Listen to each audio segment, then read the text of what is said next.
Hyvää kaikille ja lämpimästi tervetuloa tähän ulkomailla hammaslääketiedettä opiskelevien webinaariin. Tämä tilaisuus tallennetaan ja on sitten katsottavissa myöhemmin Hammaslääkäriliiton verkkosivujen kautta niille, jotka haluavat ehkä kerrata tai niille, jotka eivät tänään tähän meidän tilaisuuteen päässeet. Niin kuin tuossa mainitsin, niin tämä järjestetään ensimmäistä kertaa tämä meidän tilaisuus ja tähän aloite on tullut teiltä. Sekä Vildan että Riikan hammaslääketieteen opiskelijat on ollut meihin yhteydessä ja toivonut tämmöistä yhteistä webinaaria ja yhdessä ollaan vähän pohdittu, että mitä aiheita, mistä teille olisi eniten hyötyä ja kuinka sitten Hammaslääkäriliitto voisi olla teidän apuna ja tukena. Ja tämän webinaarin tiimoilta ollaan oltu yhteydessä myös Ruotsissa ja Romaniassa opiskeleviin suomalaisiin.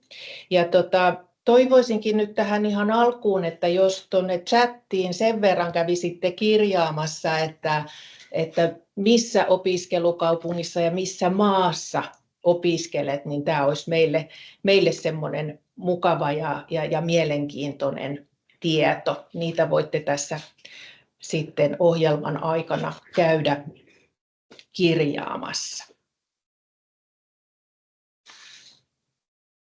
Katsotaan tuolta mä otan saada. Mulla on ollut vähän pientä haastetta. Siellä on tullut Latviasta ja tällä hetkellä on Latviasta tullut kommentteja ja Romaniasta, Uumajasta Ruotsista. Mainiota.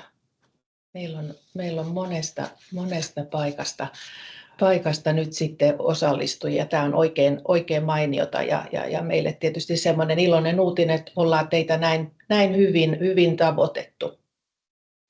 Meillä on tänään tosiaan yhteistyössä opiskelijoiden kanssa pohdittua ohjelmaa ja ensimmäiseen meillä on ilo saada Maarit Mikkonen Lupa- ja valvontavirastosta. Hän on siellä ryhmäpäällikkö ja esittelijäneuvos. Ja hän tulee kertomaan meille laillistuksen saamisesta ulkomaalaisen koulutuksen nojalla. Ja sen jälkeen meillä on sitten meidän Hammaslääkäriliiton omien asiantuntijoiden pitämiä katsauksia. Ja niin kuin huomaatte, niin me ollaan varsin isolla joukolla tänään lähdetty liikenteeseen. Ja mä olen Anna Chenier, asiantuntijahammaslääkäri täällä Hammaslääkäriliitossa. Mun vastuualueisiin kuuluu muun muassa yksityisen puolen edunvalvontaa ja kansainvälisiä asioita ja sitten työhyvinvointiasioita muun muassa. Muiden meidän asiantuntijoiden mä annan esittäytyä sitten jokaisen vuorollaan oman esityksensä yhteydessä, mutta tiedän, että siellä on meidän asiantuntijahammaslääkäri Aija Hietala-Lenkkeri on linjoilla. Aijalla ei tänään tällä kertaa ole omaa esitystä, mutta haluaisitko Aija tervehtiä meidän ulkomailla opiskelevia, niin tulisi kasvot tutuiksi. Kyllä joo. Toki mielellään. Lämpimästi tervetuloa mun puolesta myös. Mulla ei tosiaan tänään ole, niin kuin Anna sanoi, esitystä ja tässä on nyt oikeastaan Iira ja Anna, jolla meillä on opiskelija-asiat ja sitten kansainväliset asiat niin nyt esillä erityisesti ja sitten tietysti meidän Heikki ja Niina ja Jaakko.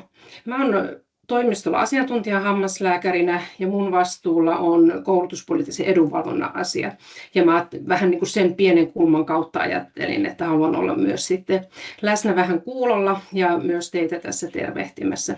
Aivan erinomaista, että me ollaan tämmöinen laaja joukko teitä tavoitettu ja varmaan sitten jälkikäteen vielä tallenteen kautta muita ja enemmänkin teidän opiskelutovereita löydetään. Kiitos paljon ja toivottavasti tämä on teille antoisa ja mukava webinaari.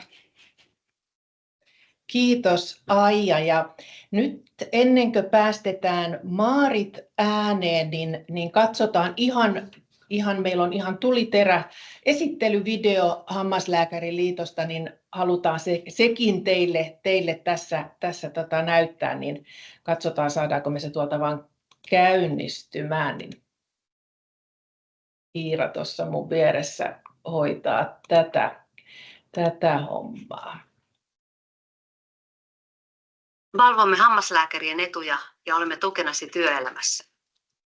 Vaikutamme hyvän työelämän, suun terveydenhuollon ja suun terveyden puolesta. Suomen hammaslääkäriliittoon kuuluu yli 7000 kollegaa, lähes koko ammattikunta. Yhteinen sana painaa, kun vaikutamme yhteiskunnassa ammattikuntamme asioihin. Tuotamme tutkimustietoa hammaslääkärien työelämästä. Vaikutamme suun terveydenhuollon kehitykseen ja tuomme päätöksentekoon hammaslääkärien äänen. Teemme työtä sen hyväksi, että hammaslääkärien työelämä on reilua, suun terveydenhuollon palvelut toimivat ja suun terveyden merkitys ymmärretään. Hammaslääkäriliitto tukee, vaikuttaa ja yhdistää. Olemme kaikkien hammaslääkärien ja hammaslääketieteen opiskelijoiden asiantuntija- ja edunvalvontajärjestö. Yhdessä suun asialla.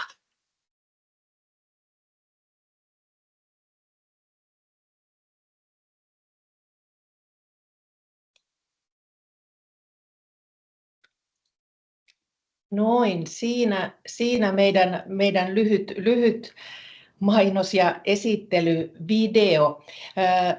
Oletko Maarit linjoilla? Hetkon, juu, täällä ollaan. Mainiota.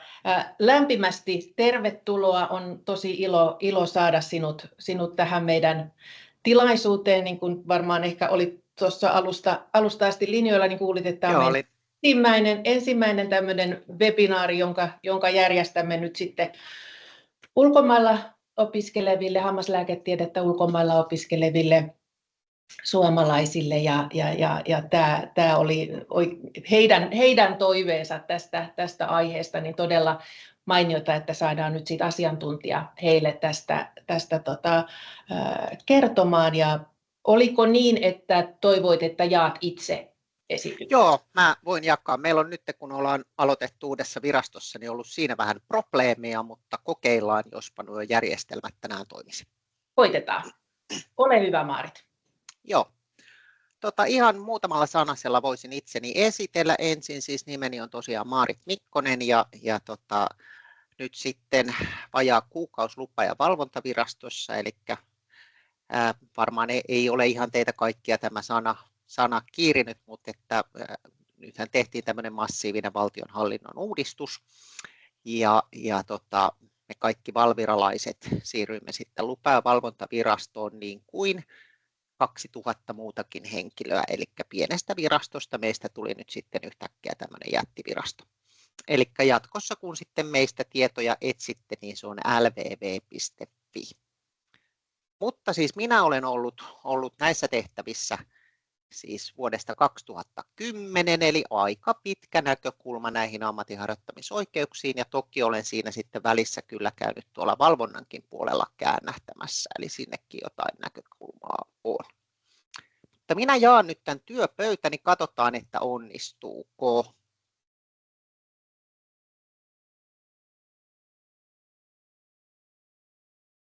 Aha. Täällä heti tapahtui jotain ihmeellistä. Nyt varmaan näkyykö esitykseni? Kyllä, hyvin näkyy. Joo. Ja joudun sen nyt pitämään tässä tilassa, koska se on tosiaan toinen, mitä tässä on nyt tapahtunut, että kun mä olen laittanut esitystilaan, niin se on hävinnyt. Ja mä toivoisin, että saisin puhua keskeytyksettä, koska mulla on paha sellainen, että jos keskeytetään, niin mulla saattaa mennä speksit ihan sekaisin, mutta yritän kyllä puhua tiiviisti, että aikaa jää myös keskustelulle. Tässä nyt sitten teillä ensin uunituoreet tiedot, eli jos olisitte pitäneet tämän seminaarin eilen, niin ette vielä näitä tietoja saisi. Eli lupa- ja valvontaviraston aloittaminen on aiheuttanut myös sen, että meillä on ollut niin kuin nämä nämä viime vuoden tietojen saaminen vähän normaalia hitaampaa. Mutta täältä kun katsotaan hammaslääkäreiden lukumääriä, täällä ilmeisesti ei ollut ketään, joka opiskeli EU-ETA-alueen ulkopuolella. Ja näitähän meillä aika vähän myöskin laillistetaan. Mutta siis ne on aika samoissa pysyneet. Viime vuonna laillistettiin 30 hammaslääkäriä EU-ETA-maassa, 4 EU-ETA-alueen ulkopuolella. Ja sitten miten nämä hammaslääketieteen opiskelijat, niin siellä näkyy, että 11 ollaan viime vuonna myönnetty oikeus. Sitten jos mennään siihen, että tämähän nyt on aika niin kuin helppoa hommaa, että jos olette sinänsä EU-ETA-maassa suorittaneet koulutuksen, niin lähtökohtahan siinä on automaattinen tunnustamisjärjestelmä. Se säädöspohja on ammattihenkilölain 7 pykälä, ja jos on direktiivin liitteessä mainittu asiakirja, niin homma menee aika suitsukkelasti läpi. Tähän automaattiseen tunnustamisjärjestelmään kuuluu siis hammaslääkäreiden lisäksi myös lääkärit, sairaanhoitajat, kätilöt ja proviisorit. Ja sitten sen liitteessä mainitun asiakirjan lisäksi pitää olla riittävä kielitaito. Ja jos ei sitä kielitaitoa ole, niin teemme sitten päätöksen ammattipätevyyden tunnustamisesta, joka ei anna oikeutta harjoittaa ammattia. Ja koska meidän nettisivusto on muuttunut, niin täällä on vielä linkki näihin hakemusohjeisiin. Nämä varmastikin voitte sitten Hammaslääkäriliiton puolesta jakaa nämä eteenpäin, nämä diat, niin saatte myös nuo linkit. Sitten kerron teille tietenkin niin kuin tämmöisestä tilanteesta, eli Hammaslääkäriliitolle ja Lääkäriliitolle lähetin 10.10. sähköpostia, jota pyydettiin lähettämään opiskelijoille, joihin ratkaisukäytännön muutos vaikuttaa. Tässä on nyt sitten linkki tuonne sivustolle, mitä se tarkoittaa. Eli me tehdään tämmöinen ratkaisukäytännön muutos.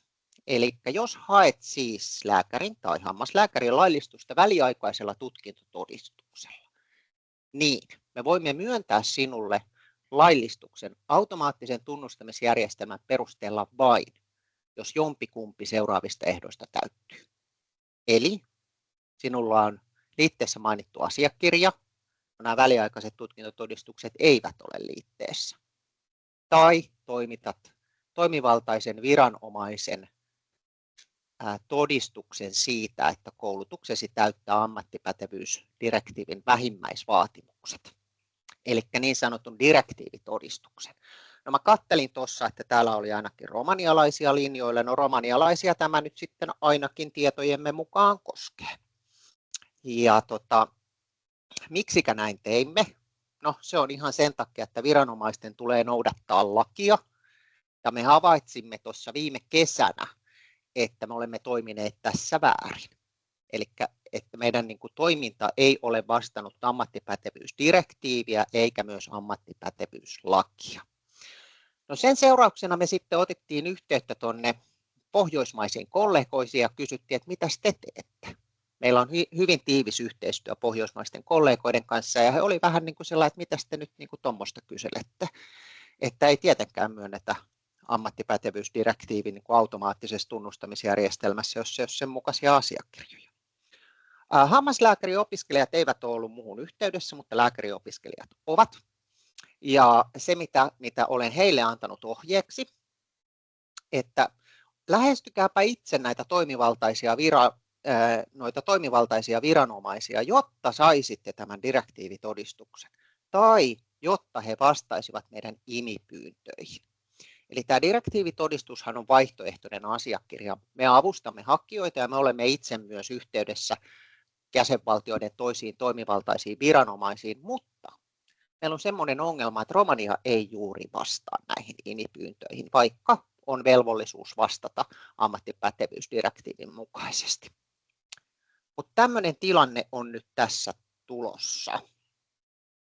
Ja onhan se nyt tietenkin Romaniankin intressi olisi edistää sitä, että heillä opiskelevat henkilöt saisivat laillistuksen. Mutta sitten tietenkin, jos ei laillistusta tai jos ei tätä direktiivitodistusta pysty hankkimaan tai me emme saa vastausta, niin silloinhan siinä on 2 vaihtoehtoa. 1, odotetaan 2. Me arvioidaan tämä yleisessä tunnustamisjärjestelmässä, ja se arviointi yleisessä tunnustamisjärjestelmässä tarkoittaa sitä, että me lausutetaan se koulutus suomalaisella yliopistolla, tehdään vertailu, ja jos on olennaisia eroja, niin sitten tulee sopeutumisaika tai kelpoisuuskoe. Näin. No sitten on EU-ETA-opiskelija, ja tässä on hakemusohjeet sinne. Ja sieltä halusin nostaa sen, että siis tosiaan me suositellaan sitä, että yliopisto lähettäisi vahvistuksen ja sen teidän täyttämän hakemuslomakkeen lupa- ja valvontaviraston sähköpostilla. Muussa tapauksessa me joudutaan tarkistamaan tämä opiskeluoikeus niissä yhteystiedoissa, mitä tässä hakemuksessa olette kertoneet, ja tämähän vie aikaa. Mutta jos siis toimitatte itse sen, niin antakaa useita yhteystietoja, jotta tämä tarkistaminen onnistuisi myös loma-aikoina. Ja tämä on myös hidasta, eli emme kovin reippahasti näitä vastauksia tuppaa saamaan. EU-ETA-opiskelijasta haluan nostaa muutaman pointin ylös.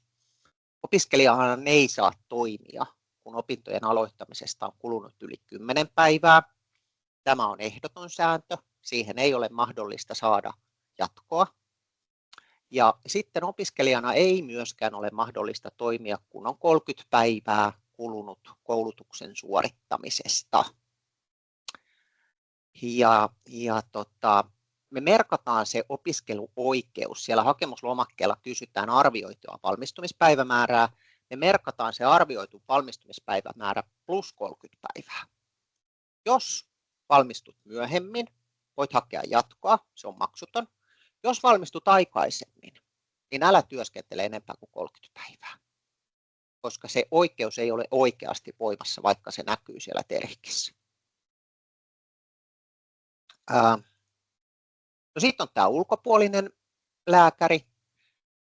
Kerron nyt teille, että tämähän on sitten aika paljon mutkikkaampi tämä polku. Ensin siis pitää olla ulkomailla suoritettu tietyt edellytykset täyttävä hammaslääkärin ammattijohtava koulutus. Tämä tarkoittaa sitä, että me teemme ensimmäisessä vaiheessa päätöksen tutkinnon hyväksymisestä Suomessa hammaslääkärin ammattiin johtavaksi koulutukseksi. Sen jälkeen, kun tällainen päätös on meiltä tullut, niin tämä hakija menee sitten suorittamaan harjoittelua, joka on 3 kuukautta hammaslääkäriharjoittelijana tai vaihtoehtoisesti 6 kuukautta hammashoitajan tehtävissä. Ja samaan aikaan sitten toimittaa meille tiedon, että kielitaito on riittävä. Noin 2 kun on siis toiminut harjoittelijana ja osoittanut, että kielitaito riittää, niin sen jälkeen me ilmoitamme kuulusteluihin, joita siis tällä hetkellä tehdään Helsingin yliopistossa ja sitten on myös osittain tehdään käsitykseni mukaan Turussa.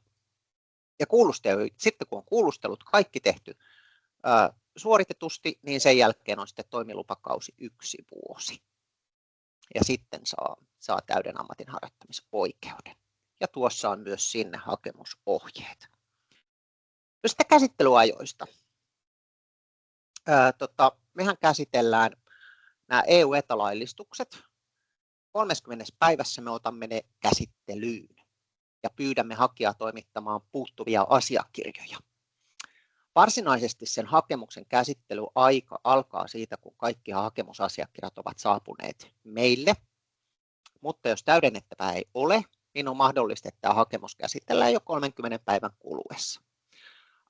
Tämä käsittelyaika tulee ammattipätevyysdirektiivistä. Siellä on sanottu, että jos menee automaattiseen tunnustamisjärjestelmään, niin käsittelyaika on 3 kuukautta siitä, kun asiakirjat ovat täydelliset. Jos menee yleisiin, niin 4 kuukautta siitä, kun asiakirjat ovat täydelliset. Mutta me ollaan haluttu kirjata tätä tuohon 30 päivään.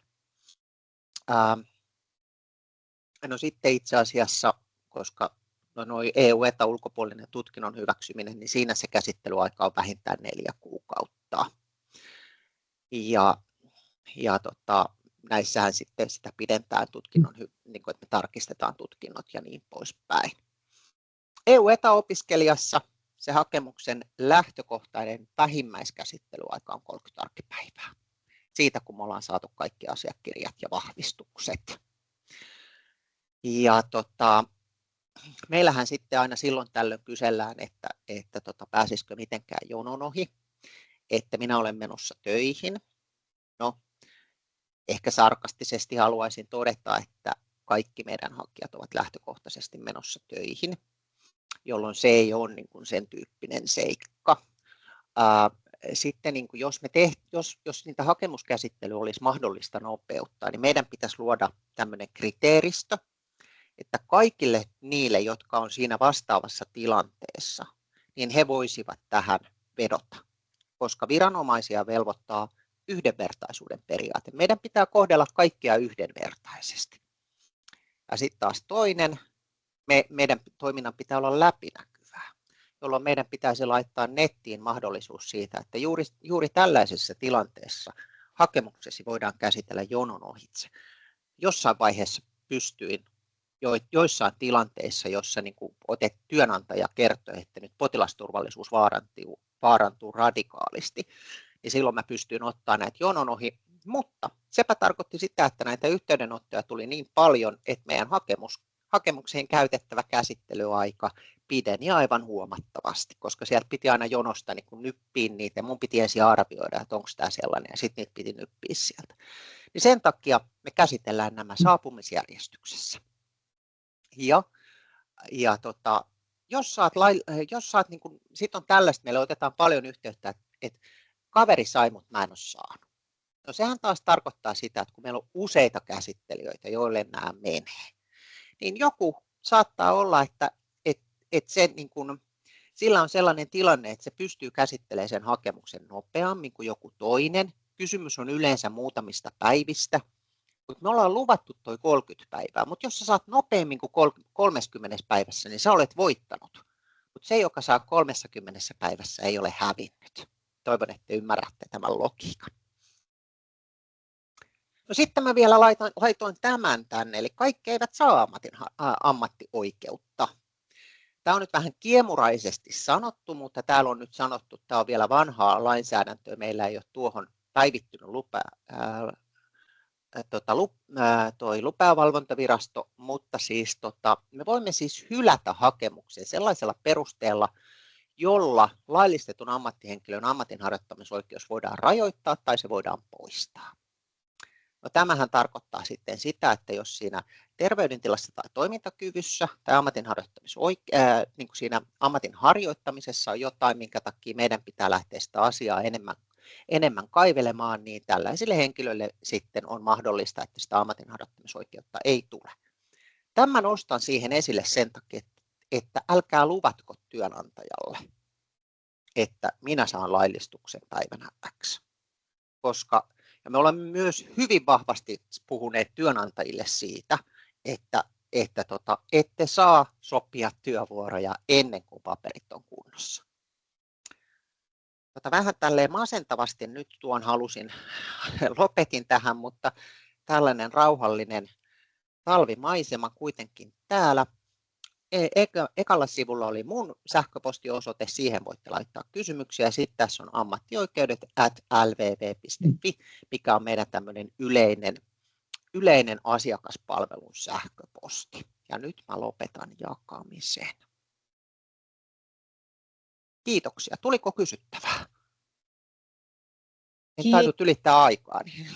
Kiitos Maarit, aivan loistava yksityiskohtainen esitys tärkeästä asiasta, joka on kaikilla sitten jossakin vaiheessa tässä edessä.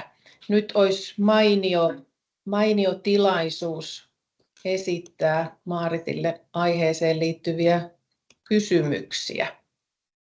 Ei taida olla chatissa mitään. Chatissa ei ollut mitään. Joo, eikä nouse käsiäkään.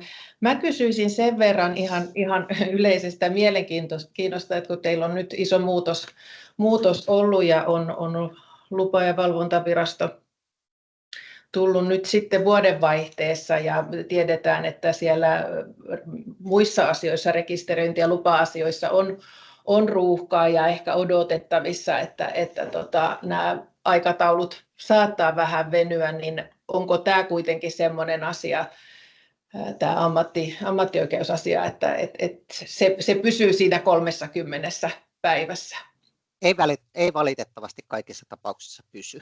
Eli samanlainen ruuhka on meillä kuin kaikilla muillakin. Meillä oli aika monta päivää järjestelmät seis, ja sen jälkeen, kun meillä niin kuin viime vuonna saapuneita hakemuksia kirjattiin, niin ne meni vähän sekaisin. Niin kuin nyt voi kuvitella, kun näin suuri niin kuin organisaatio-uudistus tehdään. Me tehdään kaikkemme siihen, että me pysyttäisiin siinä 30 päivässä, mutta nyt on täysin mahdollista, että ei pysytä. Sen niin kuin, minkä mä olen sanonut niin kuin ryhmäläisille, että EU-ETA-hakemuksissa pitää täydennyspyyntö tehdä 30 päivässä, koska se on lakisääteinen. Muut käsittelyajathan meillä ei ole lakisääteisiä. Eli hyvänä neuvona sitten vaan heti kun paperit on kunnossa, niin heti sitten hakemusta sisään. Heti sitten hakemusta sisään, mutta sen mä haluan vielä sanoa, että älkää hakeko etukäteen. Koska näitäkin meillä tapahtuu joskus, ja sitten kun hakee etukäteen, niin siis sehän tarkoittaa sitä, että me todetaan, että tämä on etukäteinen hakemus, me pyydetään täydennystä, ja sitten kun me odotellaan sitä täydennystä, niin emme käydä joka päivä katsomassa, että onko se täydennys tullut, vaan sitten henkilö valmistuu, niin se voi olla mahdollista, että hänen hakemustaan ei käsitellä niin nopeasti kuin se, että hän olisi hakenut vasta valmistumisen jälkeen. Eli tämmöinen. Kuinka kauan niin sanottu kandilupa 4. vuosikurssin jälkeen on voimassa? Siis se on voimassa niin kauan aikaa, kun olet opiskelija, eli olet kirjoilla yliopistossa, kunnes 10 vuotta tulee täyteen. Saako hammaslääkäri sillä statuksella työtä valmistumiseen saakka? Siis kyllä, jos valmistuminen ei ylitä yli 10 vuotta. Tämä on siis, täytyy sanoa, että tämä on tämänhetkinen tilanne. Meillähän on nyt ammattihenkilölakien kokonaisuudistus käynnissä STM:ssä, että katsotaan mitä sieltä tulee, että sieltähän pitäisi hallituksen esityksen tulla lausunnolle tuossa keväällä. Ja eduskunnan pitäisi aloittaa sen käsittely sitten syksyllä. Joo, tätähän mäkin tulla kysyttiin, että voiko esityksen saada mailiin. Tätä minäkin ehdotin, että se voisi laittaa, koska sitten ne linkit näette sieltä. Joo, me voidaan varmaan tuolta noiden kandiseurojen kautta, kun meillä ei osallistujien sähköpostiosoitteita kaikkia meillä ole, niin voidaan laittaa sitten kandiseuroille ja sieltä saavat sitten jaettua eteenpäin tätä loistavaa esitystä. Hyvä, mutta hei, jos ei ollut muuta, niin minä lähden tekemään perheelle ruokaa ja kiitos tästä ja Kiitos. tsemppiä opintoihin. Kiitos. Kiitoksia. Kiitos Maarit ja oikein hyvää iltaa sinne. Kiitos samoin. Moi moi. Hyvä, me jatketaan sitten seuraavilla ohjelmanumeroilla. Katsotaan, mä yritän saada täältä taas tämän jaon sitten aikaiseksi, niin katsotaan liikkuuko tämä nyt paremmin kuin äsken. Siinä oli vähän pientä haastetta. Näyttää olevan nytkin.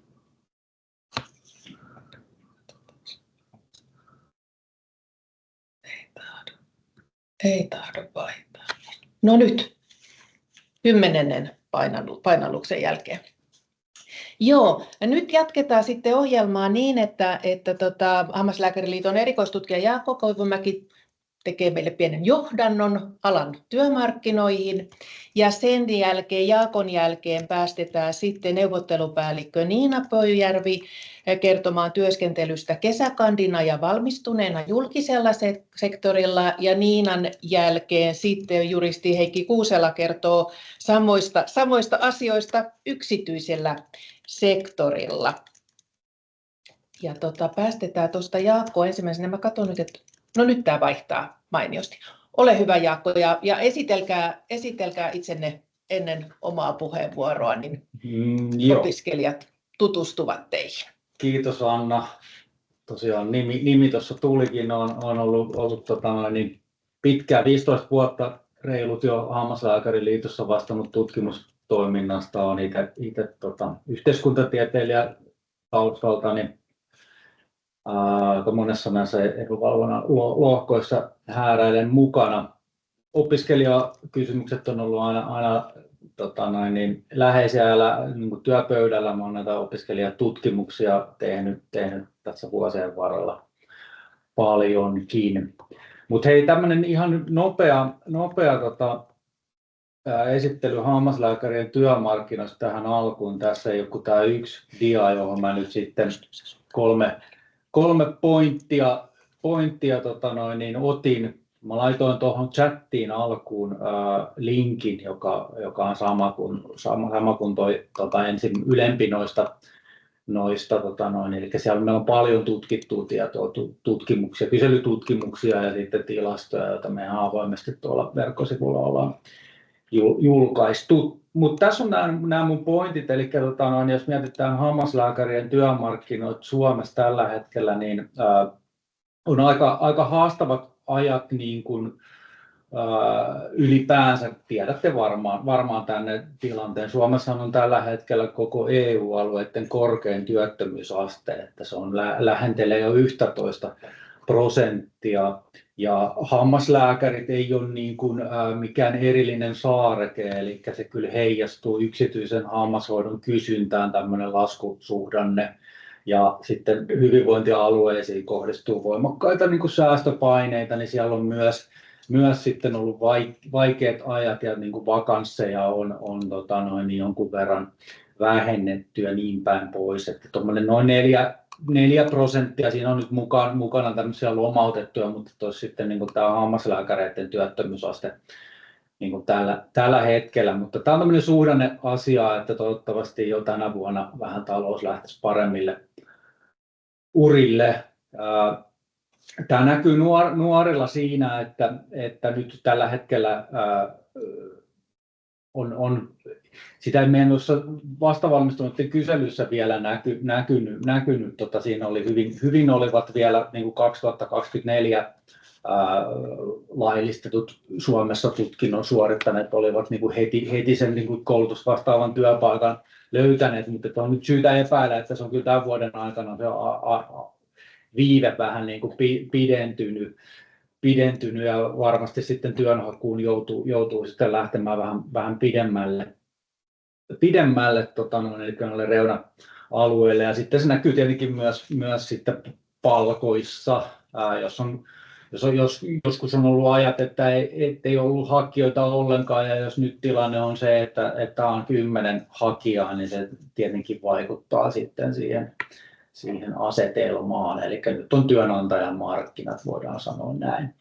No sitten tämmöinen yleinen kuva Suomen työmarkkinasta, että yksityinen sektori on niin iso, julkinen sektori on isompi, mutta yksityinen sektori, niin kuin tuossa aikuisten hammashoidossa, niin on iso toimija. Lähes puolet aikuisista valitsee hoitopaikaksi Kela-tuetun yksityisen sektorin, tai se hoito on Kela-tuettua. Siellä on tapahtunut tämmöistä ketjuuntumista, että yli puolet vastaanotoista kuuluu johonkin valtakunnalliseen ketjuun, mutta noin 1/3, ehkä vähän ylikin, niin on edelleen tällaisia hammaslääkäriomisteisia niin kuin itsenäisiä vastaanottoja. Työterveyshuoltoon, lakisääteisen työterveyshuoltoonhan suun terveydenhuolto ei kuulu, että se on tämmöinen niin kuin ero sitten tuonne yleislääkäripuoleen. Mutta meillä on tämä Kela rahoitusta saava yksityisen hammashoidon käyttö, niin se on niin kuin merkittävää. Sitten kun katsotaan tulevaisuuteen vähän pidemmällä aikavälillä, niin hammaslääkärin määrä kyllä kääntyy nyt kasvu-uralle. Tällä hetkellä on isoja ikäluokkia vielä työelämässä, jotka niin kuin jää eläkkeelle, mutta pian he on niin kuin poistunut, jolloin sitten ne eläköityvät ikäluokat niin kuin pienenee selvästi. Niistä tulee selvästi pienempiä, mitkä on sitten niin kuin vasta valmistuneiden hammaslääkäreiden ikäluokat. Niin tämän seurauksena se hammaslääkärin työvoiman tarjonta kääntyy kasvuun ja ollaan vähän sitä mieltä Hammaslääkäriliitossa, että koulutusmääriä tulisi niin kuin nyt tässä kohtaa pikkasen tarkistaa alaspäin tai ei missään tapauksessa ainakaan tulisi lisätä, jotta sitten semmoinen tasapaino säilyy myös 2030-luvulla, että on pitkäjänteistä puuhaa, mutta tällainen on tämä näkökulma. Tämä on sitten vähän niin kuin irti näistä meidän tutkimuksista, mutta voin sanoa nyt teille niin, jos et ole niihin itse tutustunut, niin tästä tekoälystä ollaan kovasti huolissaan, että se vie työpaikkoja ja näin. Niin se, mitä minä olen näihin tutkimuksiin tutustunut, niin hammaslääkärin ammatti on yksi niistä, joihin ajatellaan, että se tekoäly se tulee täydentämään sitä työtä, mutta se ei tule korvaamaan, että se siinä mielessä vaikuttaa hammaslääkärin ala vaikuttaa tällä hetkellä niin kuin sen tiedon valossa, mitä nyt on olemassa, niin vaikuttaa ihan hyvältä valinnalta noin niin kuin tulevaisuutta ajatellen ja just tätä tekoälyn niin luomaa haastetta ajatellen. Mulla ei ole muuta.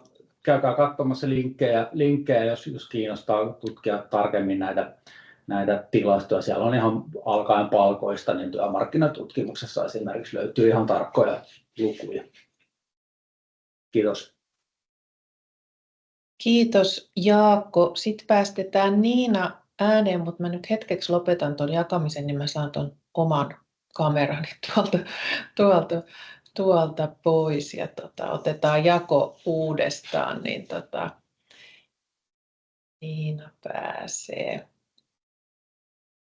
Niina pääsee sitten esiintymään vuorostaan.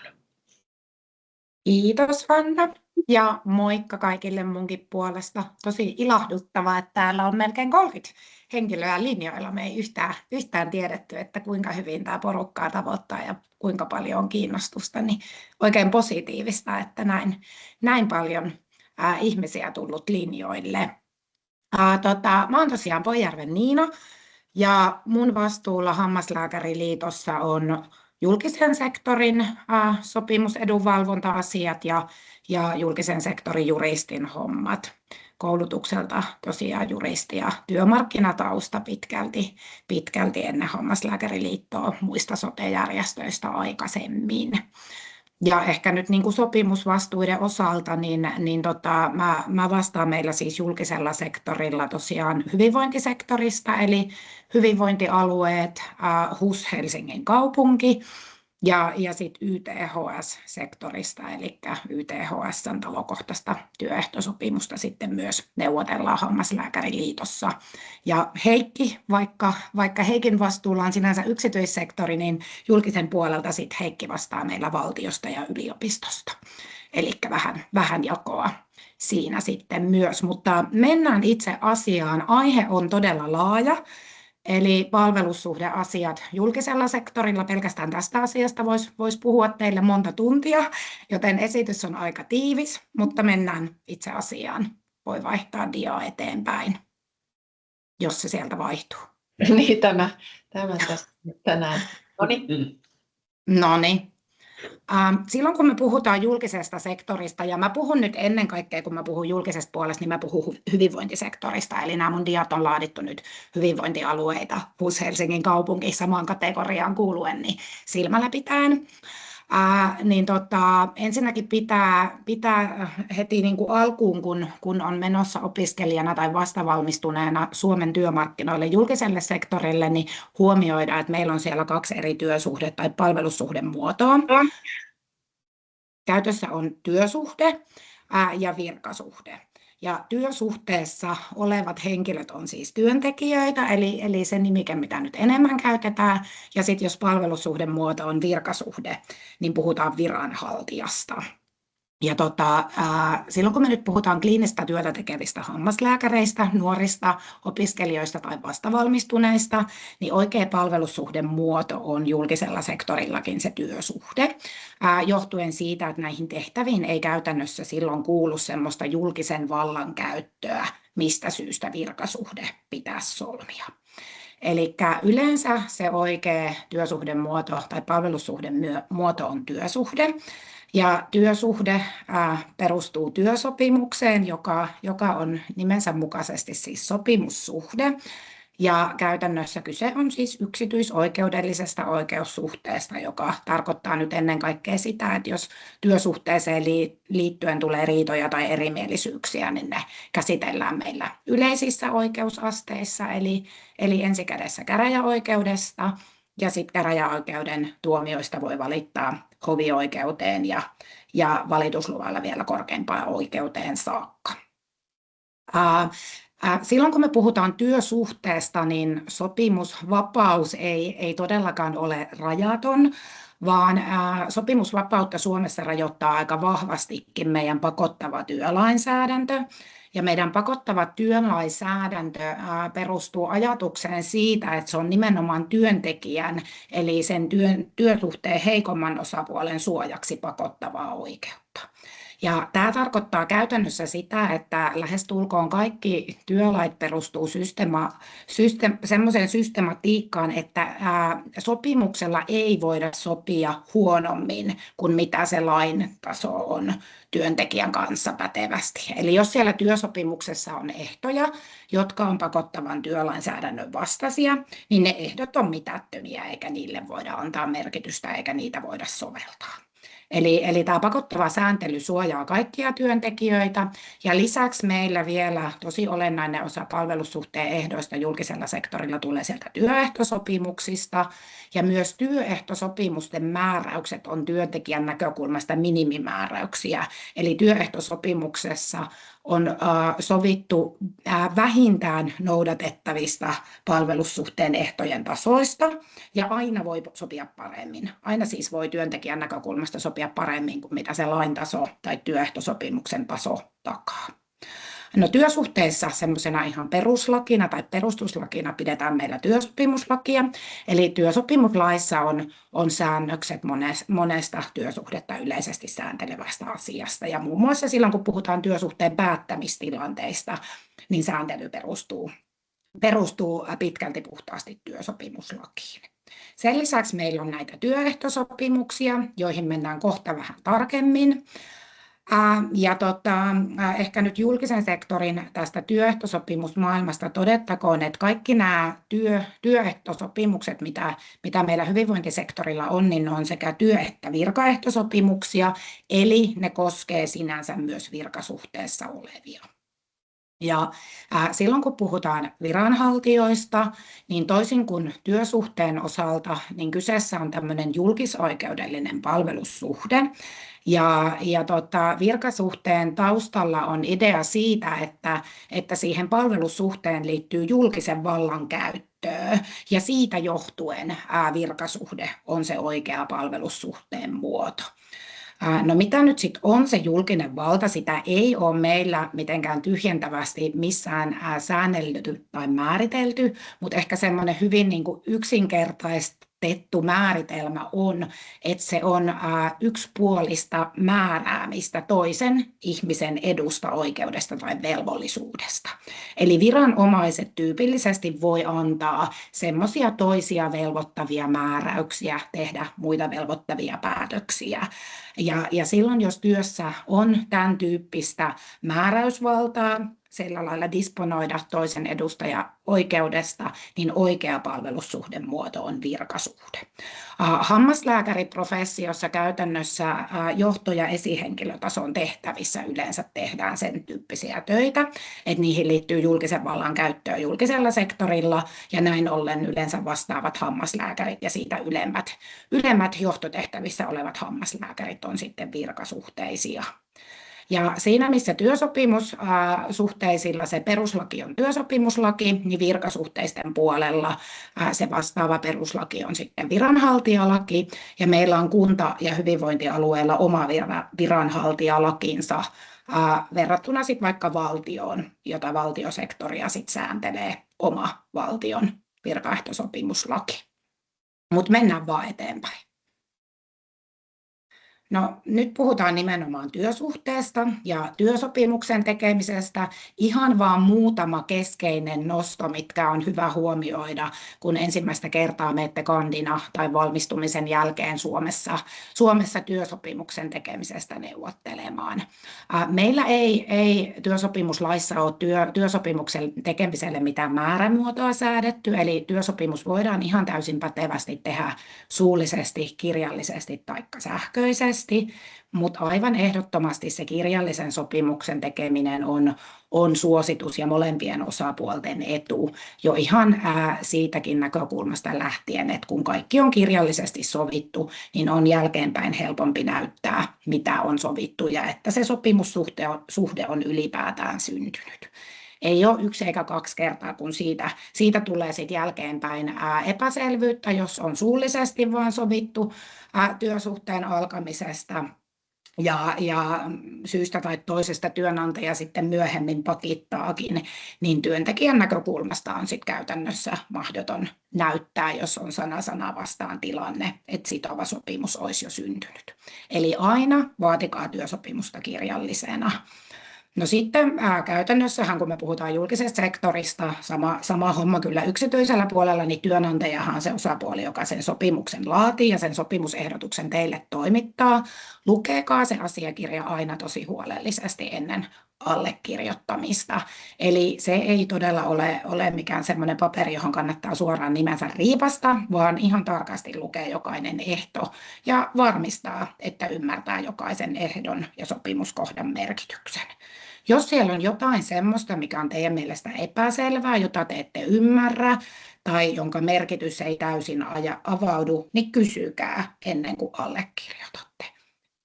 Kysykää siltä työnantajaedustajalta, jonka kanssa sopimuksesta neuvottelette, että mitä tämä sopimuksen ehtokohta käytännössä tarkoittaa. Jos ette saa tyydyttävää vastausta, niin selvittäkää se muuten ennen sopimuksen allekirjoittamista. Et vaikka meillä on täällä se pakottava lainsäädäntö ja työehtosopimusten pakottava määräystaso taustalla, niin silti on aina vaarana, että menee sopimaan itsensä kannalta jostain epäedullisesta asiasta, jos ei sopimusehtojen sisältöä täysin ymmärrä. Eli jos jotain jää työsopimuksen tekemisestä mieleen, niin toivon, että se on se, että lukekaa huolellisesti ja selvittäkää, jos ette jotain sopimuskohdan merkitystä ymmärrä. No sen lisäksi, että tehdään tämä kirjallinen työsopimus, niin meillä on työsopimuslaissa nimenomainen säännös siitä, että työnantajalla on lisäksi velvollisuus antaa työntekijälle kirjallinen selvitys keskeisistä työsuhteesta noudatettavista ehdoista, jotka nyt sitten ei työsopimuksesta ilmene. Eli suurin osa keskeisistä ehdoista yleensä ilmenee siellä työsopimuksella ja esimerkiksi julkisella sektorilla työsopimukset yleensä kyllä laaditaan huolellisesti niin, että niistä lähestulkoon kaikki keskeiset ehdot ilmenee, mutta jos ei, niin sitten työnantajalla on joka tapauksessa velvollisuus antaa kirjallinen selvitys työntekijälle keskeisistä ehdoista. Mennään eteenpäin. No sitten virkasuhteen osalta käytännössä, kun viranhoitoon liittyy se julkisen vallan käyttö, niin siellä ei ole taustalla ollenkaan tätä sopimussuhdeajattelua, vaan siinä annetaan määräys, viranhoitomääräys sen viran hoitamiseen, julkisen viran hoitamiseen. Työnantajan täytyy antaa viranhaltijalle viipymättä se viranhoitomääräys ja mikäli mahdollista, niin ehdottomasti suositeltavaa ja suotavaa on, että se annetaan ennen kuin se viran toimitus eli työnteko alkaa. Yleensä se siis annetaan tämmöisen niin kuin hyvinvointisektorilla tämmöisen kirjallisen viranhoitomääräyksen muodossa, ja siitä kirjallisesta viranhoitomääräyksestä pitäisi ilmetä keskeiset virkasuhteen ehdot samaan tapaan niin kuin siellä työsopimuksessa nyt ilmenee siitä työsopimuksesta, mutta tämä ei ole asiakirja, jota allekirjoitettaisiin, vaan se on työnantajan yksipuolisesti antama määräys, joskin voi olla mahdollisuus tietenkin myös niitä virkasuhteen ehdoista ensiksi työnantajatahon kanssa neuvotella. Mennään vaan eteenpäin. Koeajasta muutama sananen. Silloin kun menette uutena työntekijänä työpaikkaan töihin, niin on hyvin tyypillistä, että työsopimukseen otetaan koeaikaehto. Eli työsopimuslain mukaan meillä on mahdollista sopia työntekijän kanssa siitä, että kun uusi työntekijä tulee taloon, niin hänen kanssaan solmitaan tämmöinen koeaikaehto, jonka pituus voi olla maksimissaan 6 kuukautta, taikka silloin, jos kyse on lyhyemmästä kuin vuoden mittaisesta määräaikaisuudesta, niin enintään puolet sen työsuhteen kestosta. Eli niin ei voida tehdä, että vaikka 8 kuukautta kestävässä määräaikaisessa työsuhteessa sovittaisiin 6 kuukauden koeaikaehdosta, vaan 8 kuukauden mittaisen työsuhteen kohdalla se koeaikaehto voi olla maksimissaan sen 4 kuukautta. Jos se on tätä pidempi, niin ehto on siltä osin mitätön, kun se on laissa säädettyä pidempi. No, sitten meillä on työsopimuslaissa säännös siitä, että jos sit työntekijä on koeajan kuluessa työkyvyttömyyden tai perhevapaan takia työssä poissa pidemmän jakson, niin työnantaja voi sit pidentää koeaikaa jokaista tällaista vähintään 30 päivää kestävää jaksoa kohden. Eli tässä on oikeastaan ideana taustalla se, että kun se koeajan tarkoitus on testata, vastaako se työsuhde molempien osapuolten sille asettamia etukäteisodotuksia, niin jos sitten on pitkä poissaolojakso, niin se koeajan tarkoitus ei toteudu, ellei sitten ole samalla mahdollisuutta sitä koeaikaa pidentää. Koeajan kuluessa työsuhteen päättämiskynnys on äärimmäisen matala, eli lähtökohta on se, että molemmat osapuolet voi koeajan kuluessa työsuhteen purkaa välittömin vaikutuksin, eli päättymään heti, mutta sitä ennen pitäisi työnantajan aina työntekijää kuulla. Täysin rajoitukseton tämä koeaikapurun mahdollisuus ei kuitenkaan ole. Eli koeaikapurkua ei saa kuitenkaan tehdä koskaan syrjivällä perusteella tai muulla perusteella, joka on sitten koeajan tarkoituksen nähden epäasiallinen. Syrjiviä perusteita nyt on esimerkiksi perhevapaa, hyvin tyypillinen syrjivä koeaikapurkuperuste. Se voi olla perusteettomat terveydentilaa koskevat tämmöiset epäilykset, jne. Epäasiallisesta perusteesta nyt ehkä esimerkkinä voi mainita vaikka tuotannollis-taloudelliset perusteet, eli säästösyyt ei ole työntekijästä johtuva syy, koeaikaan liittyvä syy, jolla perusteella työsopimus voitaisiin koeaika purkaa. Mutta mennään eteenpäin. Mutta muuten ehkä siis sen vielä totean tuosta koeajasta, että silloin kannattaa kyllä aidosti olla vähän varuillaan. Koeaika ei ole se aika, kun kannattaa välttämättä jokaista työpaikan epäkohtaa esille nostaa, vaan mieluummin odottaa sen koeajan kulumisen ja sen jälkeen sit asema huomattavasti turvatumpi. No, sitten muutama sananen palvelussuhteen päättämisestä ja päättymisestä. Silloin kun kyseessä on määräaikainen työsuhde tai virkasuhde, niin pääperiaate on tietysti se, että se palvelussuhde päättyy määräajan päättyessä.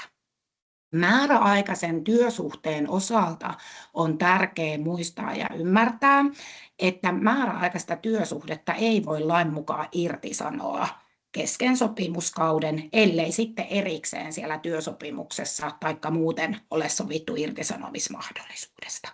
Eli määräaikaisen työsopimuksen irtisanomismahdollisuudesta voidaan sopia, mutta muussa tapauksessa sopimus ei ole kesken sopimuskauden irtisanottavissa.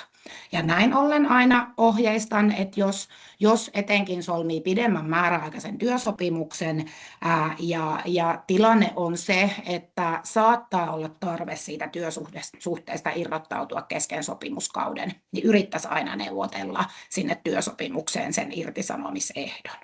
Tässä kohtaa meidän viranhaltijasääntely poikkeaa olennaisesti, eli määräaikaisen virkasuhteen voi aina irtisanoa irtisanomisaikaa noudattaen samaan tapaan kuin myös vakituisen toistaiseksi voimassa olevan virkasuhteen. Eli tässä ero virkasuhteen ja työsuhteen välillä. Muuten, silloin kun on kyseessä toistaiseksi voimassa oleva palvelussuhde, niin työntekijä tai viranhaltija voi aina irtisanoa oman palvelussuhteensa irtisanomisaikaa noudattaen. Ja silloin kun irtisanovana osapuolena on työntekijä, niin sitä ei tarvitse mitenkään työnantajalle perustella. Työnantaja puolestaan tarvitsee aina irtisanomiseen laillisen perusteen, eli työsopimuslain mukaisen päättämisperusteen tai sitten virkasuhteessa sen viranhaltijalain mukaisen päättämisperusteen. No irtisanomisajat, silloin kun irtisanojana on työntekijä, niin sekä lain että hyvinvointialan työehtosopimusten mukaan irtisanomisaika on 14 päivää, jos se oma palvelussuhde on kestänyt maksimissaan 5 vuotta. Ja sitten jos on pidempi yli 5 vuotta kestänyt palvelussuhde, niin irtisanomisaika on 1 kuukausi, ellei sitten muusta ole sovittu. Ja mikä on hyvä muistaa ja ymmärtää on se, että irtisanomisaika alkaa käytännössä kulumaan aina sitä päivää seuraavasta päivästä, kun se irtisanominen on annettu tiedoksi. Eli se irtisanomisilmoituksen tiedoksiantohetki on olennainen hetki. Siitä aletaan lukemaan irtisanomisaika. Ja siksi aina ohjeistan, että irtisanominen tulisi tehdä tavalla tai toisella todisteellisesti. Eli että jää dokumentaatio siitä, että työnantaja on irtisanoutumisesta tiedon saanut. Työnantajalla lain ja TESin mukaan pidemmät irtisanomisajat palvelussuhteen pituuden perusteella vaihtelee 14 päivästä 6 kuukauteen, mutta ei mennä niihin yksityiskohtiin tässä kohtaa. Mennään eteenpäin. Viranhaltijan tulee aina irtisanoa virkasuhde kirjallisesti. Työsopimuksen päättämisilmoituksen voi tehdä myös suullisesti, mutta aina suositellaan kirjallisen muodon käyttöä. Ensisijaisesti päättämisilmoitus tulisi toimittaa työnantajalle henkilökohtaisesti, mutta on myös mahdollista kirjeitse tai sähköisesti se toimittaa. Mutta silloin tosiaan se tiedoksiantohetki on ratkaiseva sen irtisanomisajan alkamisen näkökulmasta ja siksi se tulisi todisteellisesti tehdä. Mennään vaan eteenpäin. Palkanmaksusta työsuhteen päättyessä. Yleensähän siellä työsopimuksessa sovitaan paitsi palkan suuruudesta myös siitä, että milloin se palkka aina maksetaan. Työsuhteen päättyen osalta lain pääsääntö on se, että silloin kun työsuhde päättyy, niin samalla päättyy myös palkanmaksukausi. Eli loppupalkka pitää maksaa työsuhteen päättyessä kokonaisuudessaan, ellei sitten siellä työsopimuksessa ole sovittu, että se loppupalkka voidaan maksaa vasta myöhemmin. Yleensä työsopimukseen otetaan sellainen ehto, että loppupalkka maksetaan seuraavana normaalina palkanmaksupäivänä. No jos sitten työsuhteen päättyessä se loppupalkka viivästyy siitä sovitusta, niin työnantajalle syntyy velvollisuus maksaa sille viivästyneelle määrälle ensinnäkin viivästyskorkoa, eli korkoa siitä, että sen suorituksen on saanut myöhässä, ja lisäksi työntekijä voi vaatia odotusajan palkkaa odotuspäiviltä, ja maksimissaan lain mukaan 6 odotuspäivältä voi täyttä palkkaa vaatia, jos 6 päivää tai yli loppupalkan maksu viivästyy. Eteenpäin vaan. No keskeisiä nostoja hyvinvointialueiden palvelussuhteiden ehdoista. Mennään nyt vähän enemmän tähän työehtosopimusmaailmaan, joka liippaa omaa työtä hyvin läheltä.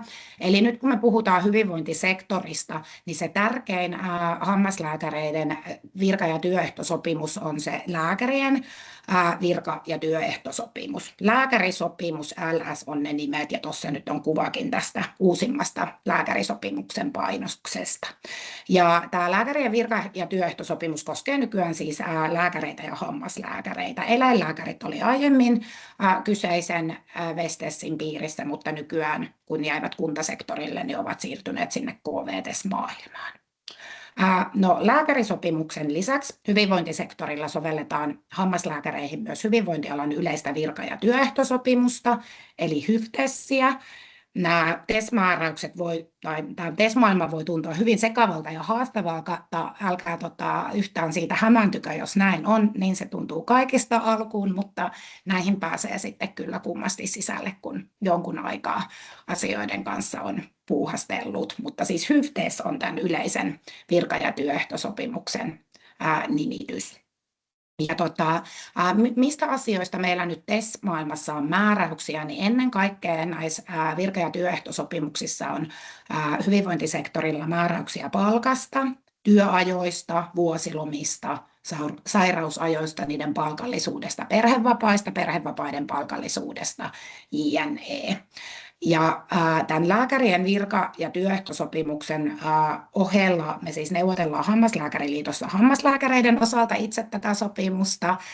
Siellä neuvottelupöydässä on mun lisäksi Jaakko tutkijana, joka oli äsken äänessä, ja sitten liiton varatoiminnanjohtaja Noora Savanheimo. Eli me ollaan niin kuin liitosta se kolmikko, joka lääkärisopimusta hammaslääkärien puolesta neuvottelee. Ja sen lisäksi meillä on YTHS:llä hammaslääkäreillä oma työ- ja virkaehtosopimus, talokohtainen sopimus, jota me sitten liitossa neuvotellaan suoraan YTHS:n johdon kanssa. Eli sitä ei sovelleta missään muualla kuin siellä YTHS:n sisällä. Valtiolla ja yliopistosektorilla omat työ- ja virkaehtosopimuksensa. Me ei Hammaslääkäriliitossa niitä neuvotella, mutta tehdään toki niin kuin neuvottelujärjestön kautta tai taustavaikuttamista myös sillä sektorilla. Mennään eteenpäin. No ihan muutama sananen tästä kiemuraisesta lääkärisopimuksen neuvottelujärjestelmästä, jos kuulette näitä omituisia termejä ja ne ei teille entuudestaan tuttuja ole, niin käytännössä siis lääkärisopimusta meillä neuvottelee työnantajan puolesta kunta- ja hyvinvointialue työnantajat KT, ja EK on monille tutumpi kuin KT, eli KT on nyt se kunta-hyvinvointisektorin EK, eli työnantajaa edustava taho. No sitten palkansaajapuolella meillä on 3 niin sanottua pääsopijajärjestöä, JUKO, eli julkisalan koulutettujen neuvottelujärjestö, johon me kuulutaan. Korkeasti koulutetut akateemiset alat tyypillisesti kuuluu JUKOon. Sitten meillä on julkisalan unioni JAU.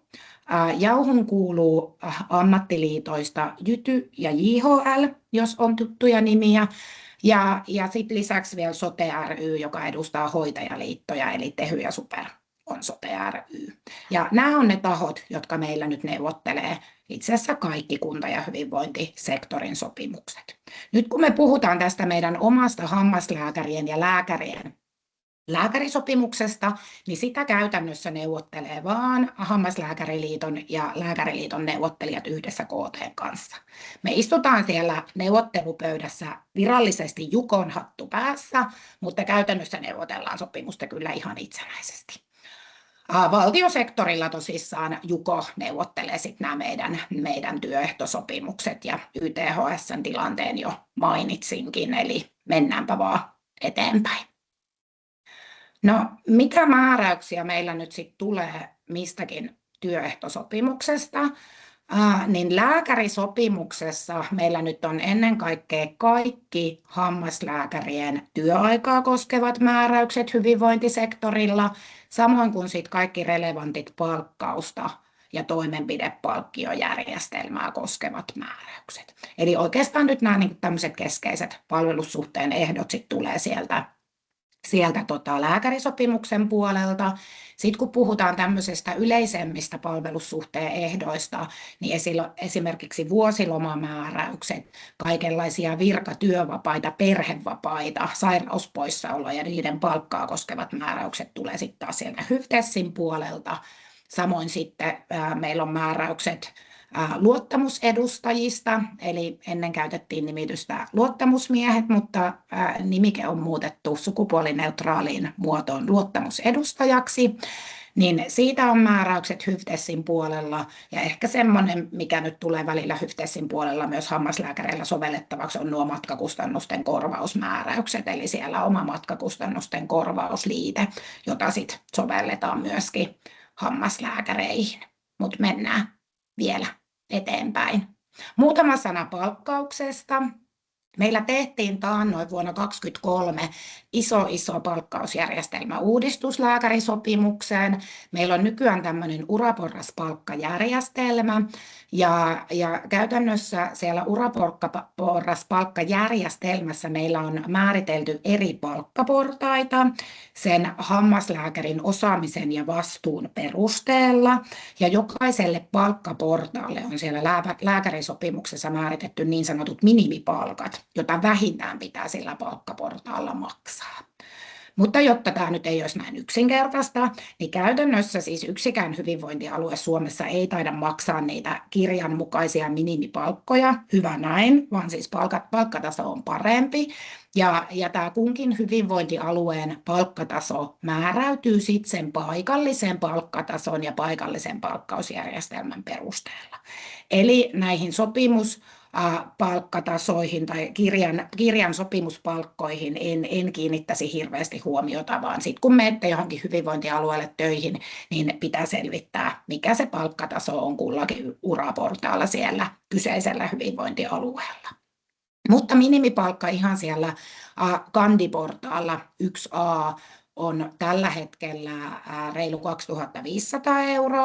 Sitten kun edetään syventävän käytännön harjoittelun vaiheeseen Suomessa, niin kätsyajalta minimipalkka vähän alle 2700 €. Ja sitten kun valmistuu, saa sen laillistuksen valmistumisen jälkeen, niin vastavalmistuneen minimipalkka uraportaalla 1C on se vähän alle 4200 €. No tämän uraporraspalkkauksen, joka nyt on sitä niin kuin tehtävästä maksettavaa, tehtäväkohtaista palkkaa, niin sen ohella tosi olennaisen osan hammaslääkärien palkkausta muodostaa julkisella sektorilla toimenpidepalkkiot. Eli meillä on siellä lääkärisopimuksessa toimenpidepalkkioita koskevat määräykset, ja ne koskee myös PTH-puolen hammaslääkärin ja opiskelijan tekemää työtä ja tekemiä toimenpiteitä siinä, missä valmistuneenkin hammaslääkärin. Kolmanneksenkin saattaa palkkauksesta muodostaa toimenpidepalkkiot, mutta niiden suuruus toki vaihtelee vähän tehtävän mukaan. Lääkärisopimuksessa tunnetaan myös muita palkanosia.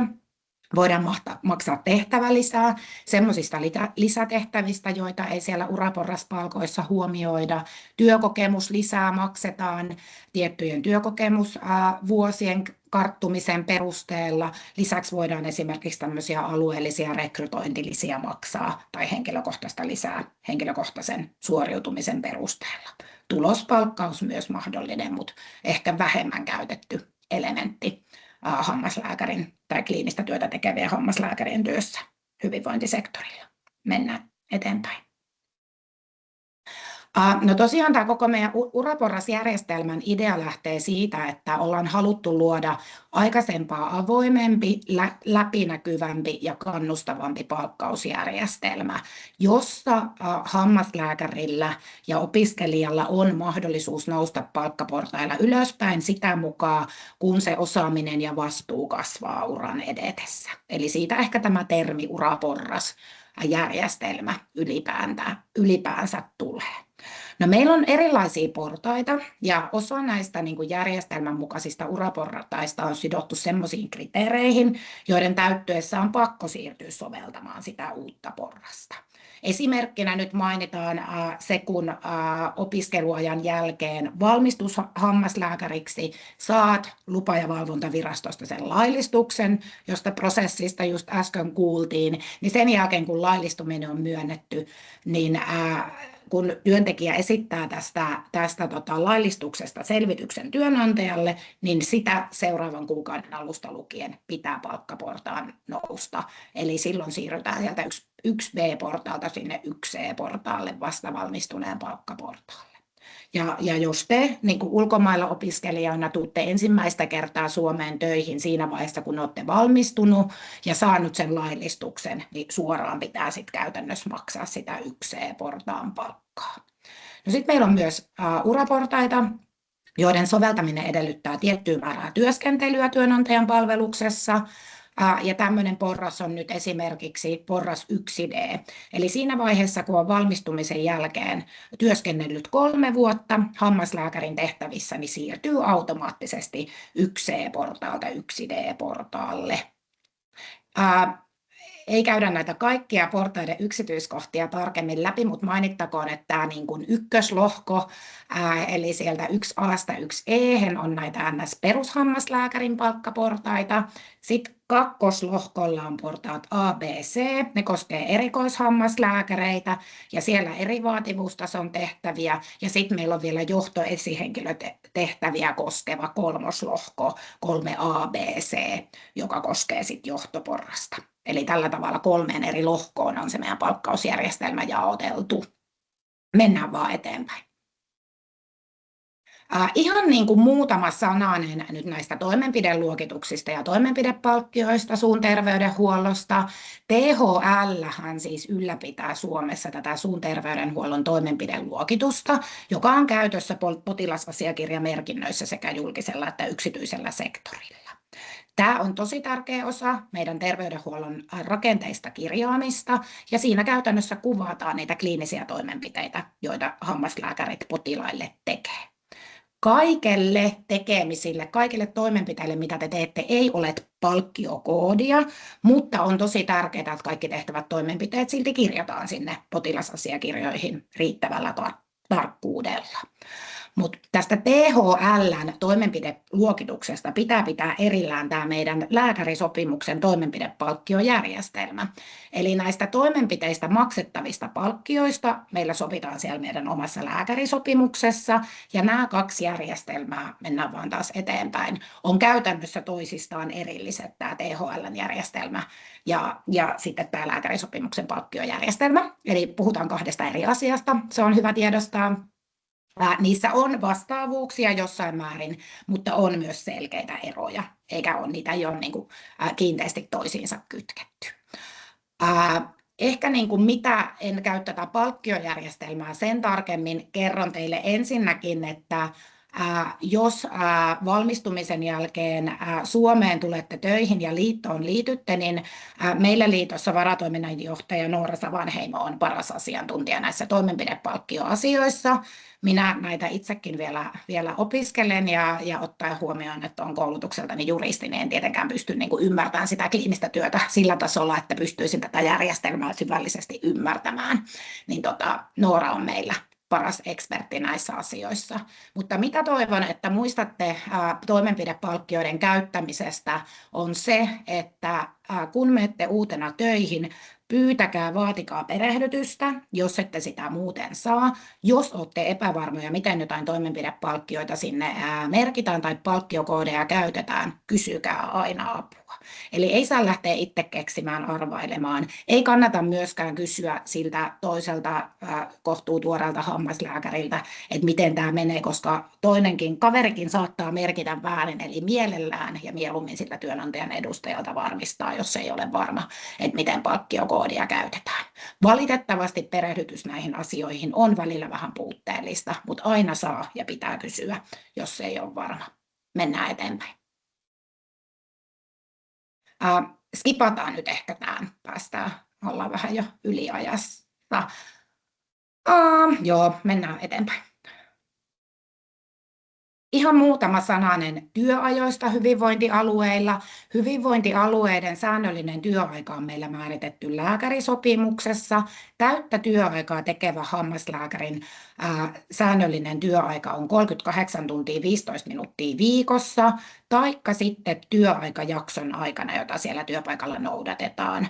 Työnantaja saa päättää sen noudatettavan työaikajakson, ja sen pituus voi olla kaikkea 1 viikon ja 52 viikon, eli siis vuoden välillä. Ja kannattaa selvittää, kun menette hyvinvointialueelle töihin, että mikä on se työaikajakso, mitä meillä noudatetaan, koska se on se olennainen aika, jonka aikana sitten tarkastellaan sitä työajan tasoittumista keskimääräiseen. Ja esimerkiksi sitä, syntyykö mahdollisesti ylitöitä tai kliinistä lisätyötä tai muuta korvattavaa ekstratyötä.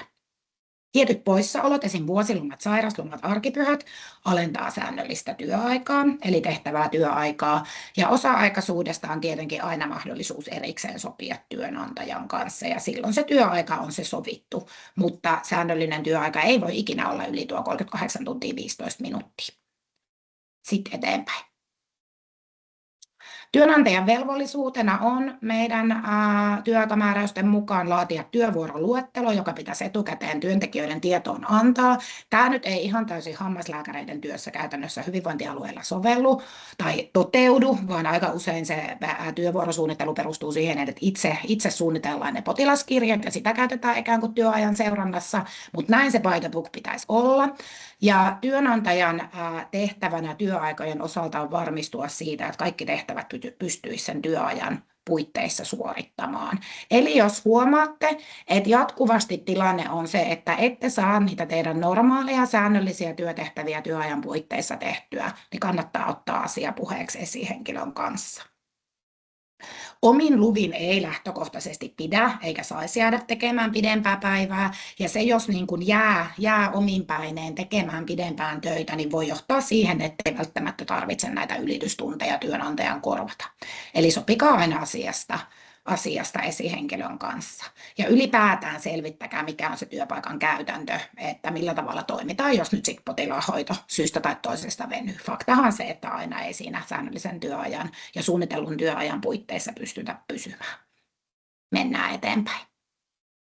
Meillä on säännöllisen työajan lisäksi muita työaikamääräyksiä lääkärisopimuksessa. Meillä on määräykset päivystyksestä ja siitä maksettavasta korvauksesta, kliinisestä lisätyöstä.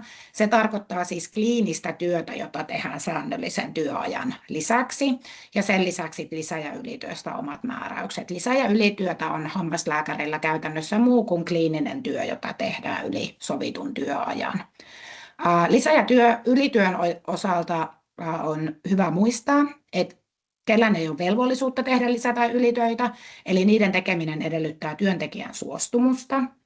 Lisätyön tekemiseen työntekijä voi antaa suostumuksen työsopimuksessa, eli voit rastittaa tai sitoutua työsopimuksessa siihen, että teet tarvittaessa lisää työtä.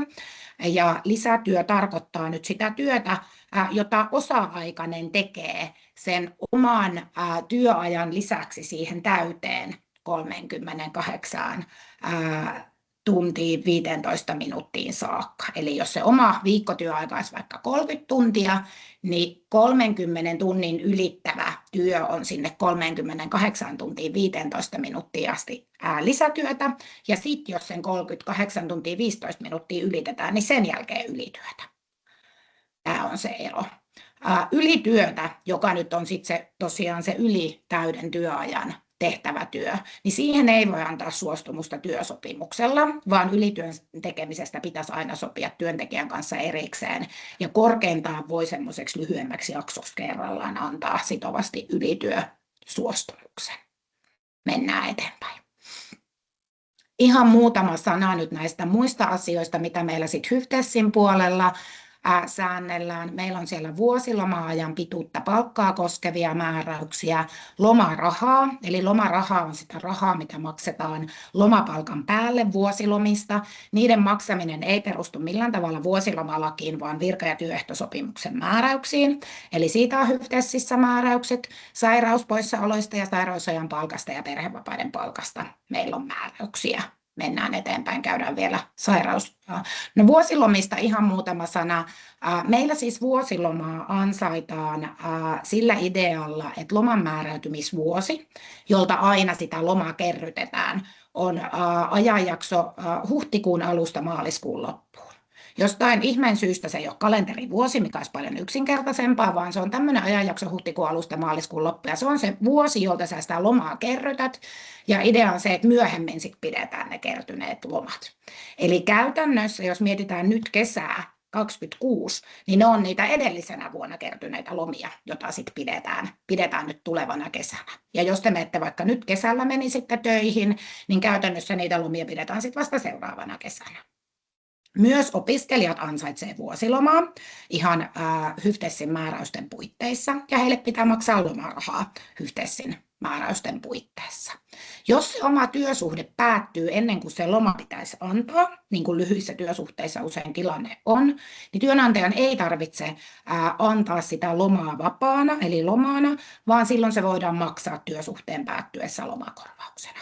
Kesäkandejen kohdalla tyypillisesti toimitaan näin, että lomat maksetaan työsuhteen päättyessä ulos lomakorvauksena ja lisäksi se lomaraha lomakorvaukseen. Meillä on selkeästi lakia paremmat vuosilomat sovittu HYFTESissä. Silloin kun palvelussuhde on pitkään kestänyt, niin se maksimiloman ansainta on lähes 8 viikkoa vuodessa, kun se lain mukaan on se 5 viikkoa. Eli huomattavasti paremmat ehdot vuosilomista on meillä täällä hyvinvointisektorilla. Sairauspoissaoloista vielä pari juttua, sitten päästetään Heikki ääneen. Jos sairastut ota heti yhteyttä esihenkilöön ja jo ennen kuin sairastut, niin selvitä, mikä siellä omassa työpaikassa on se käytäntö sairauspoissaoloista ilmoittamisen suhteen. Tosi yleistä on, että muutama päivä hyväksytään poissaoloa omalla ilmoituksella, mutta jossain paikassa vaaditaan sitä, että lääkärin todistus tai sairaanhoitajan todistus, terveydenhoitajan todistus pitää toimittaa jo ensimmäisestä sairauspoissaolopäivästä. Selvitä, mikä on työpaikan käytäntö, noudata sitä, niin saat sairausajan palkan, johon sinulla on oikeus. Seuraava dia siitä. Eli nyt puhun taas hyvinvointisektorista. Jos hyvinvointialueella palvelussuhde on jatkunut alle 60 kalenteripäivää, eli alle sen 2 kuukautta, niin sairausajan palkkaa voi saada yhteensä 14 kalenteripäivältä vuodesta. Mutta sitten jos se palvelussuhde on jatkunut yli 60 kalenteripäivää, eli parisen kuukautta, niin sitten saa nämä täydet sairausajan palkkaedut ja kalenterivuoden aikana voisit palkallista sairauslomaa, täyttä palkkaa saada 60 kalenteripäivältä ja sen jälkeen vielä 2/3 siitä täydestä palkasta 120 kalenteripäivältä. Eli huomattavan hyvät on myös nämä sairausajan palkkaedut hyvinvointisektorilla. Sitten taisi toivottavasti mun esitys meni pahasti yliajalle. Pahoittelen siitä. No vielä luottamusedustajista. No tämäkin on kyllä sanottava. Eli luottamusedustajat on tosissaan täällä hyvinvointisektorilla niitä henkilöstöedustajia, jotka liittoon kuuluvia jäseniä avustaa palvelussuhteeseen liittyvistä asioista ja neuvottelee paikallisista palvelussuhdeasioista työnantajien kanssa. Valmistumisen jälkeen, jos ja toivottavasti kun liityt Hammaslääkäriliittoon ja menet hyvinvointialueelle töihin, selvitä ensitöiksesi, kuka on se oman työpaikan luottamusedustaja. Hän on hammaslääkäri tai lääkäri, yleensä sieltä löytyy molemmat. Ja työsuojeluasioissa työntekijöitä auttaa sitten työsuojeluvaltuutettu. Eteenpäin. Viimeinen dia vihdoin viimein. Eli kuka sitten liiton jäseniä auttaa missäkin asiassa. Silloin kun me puhutaan tästä julkisesta sektorista, pois lukien nyt valtio ja yliopisto, niin minä olen oikea henkilö. Eli Niina Pojärvi ja mulle voi laittaa sähköpostia suoraan. Mainitsinkin jo, että toimenpidepalkkioasioissa Savanheimon Noora on paras ekspertti, niissä kannattaa lähestyä Nooraa. Ja sitten seuraavana vihdoin viimeinen äänen pääsee Heikki, eli yksityissektoriasioissa sitten Heikki Kuusela. Toivottavasti teille ei ole hirveä kiire, koska nyt menee kyllä vähän väkisenkin yliajalle, mutta kiitos mun puolesta ja Heikki, ole hyvä. Estradi on seuraavaksi sinun.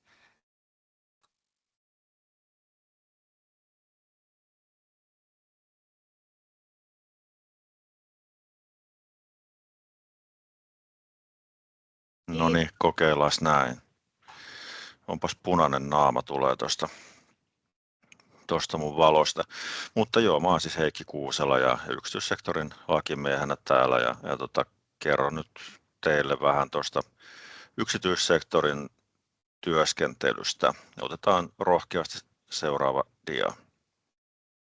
Laitetaanpas toi. Noin. Eli kuten tästä piirakasta voidaan nähdä, niin yksityissektorilla suurin osa hammaslääkäreistä työskentelee vuokrasuhteessa. Eli tuo 49% siivu tuossa noin, ne on enimmäkseen ketjuvuokralaisia ja he toimii siis yrittäjäasemassa.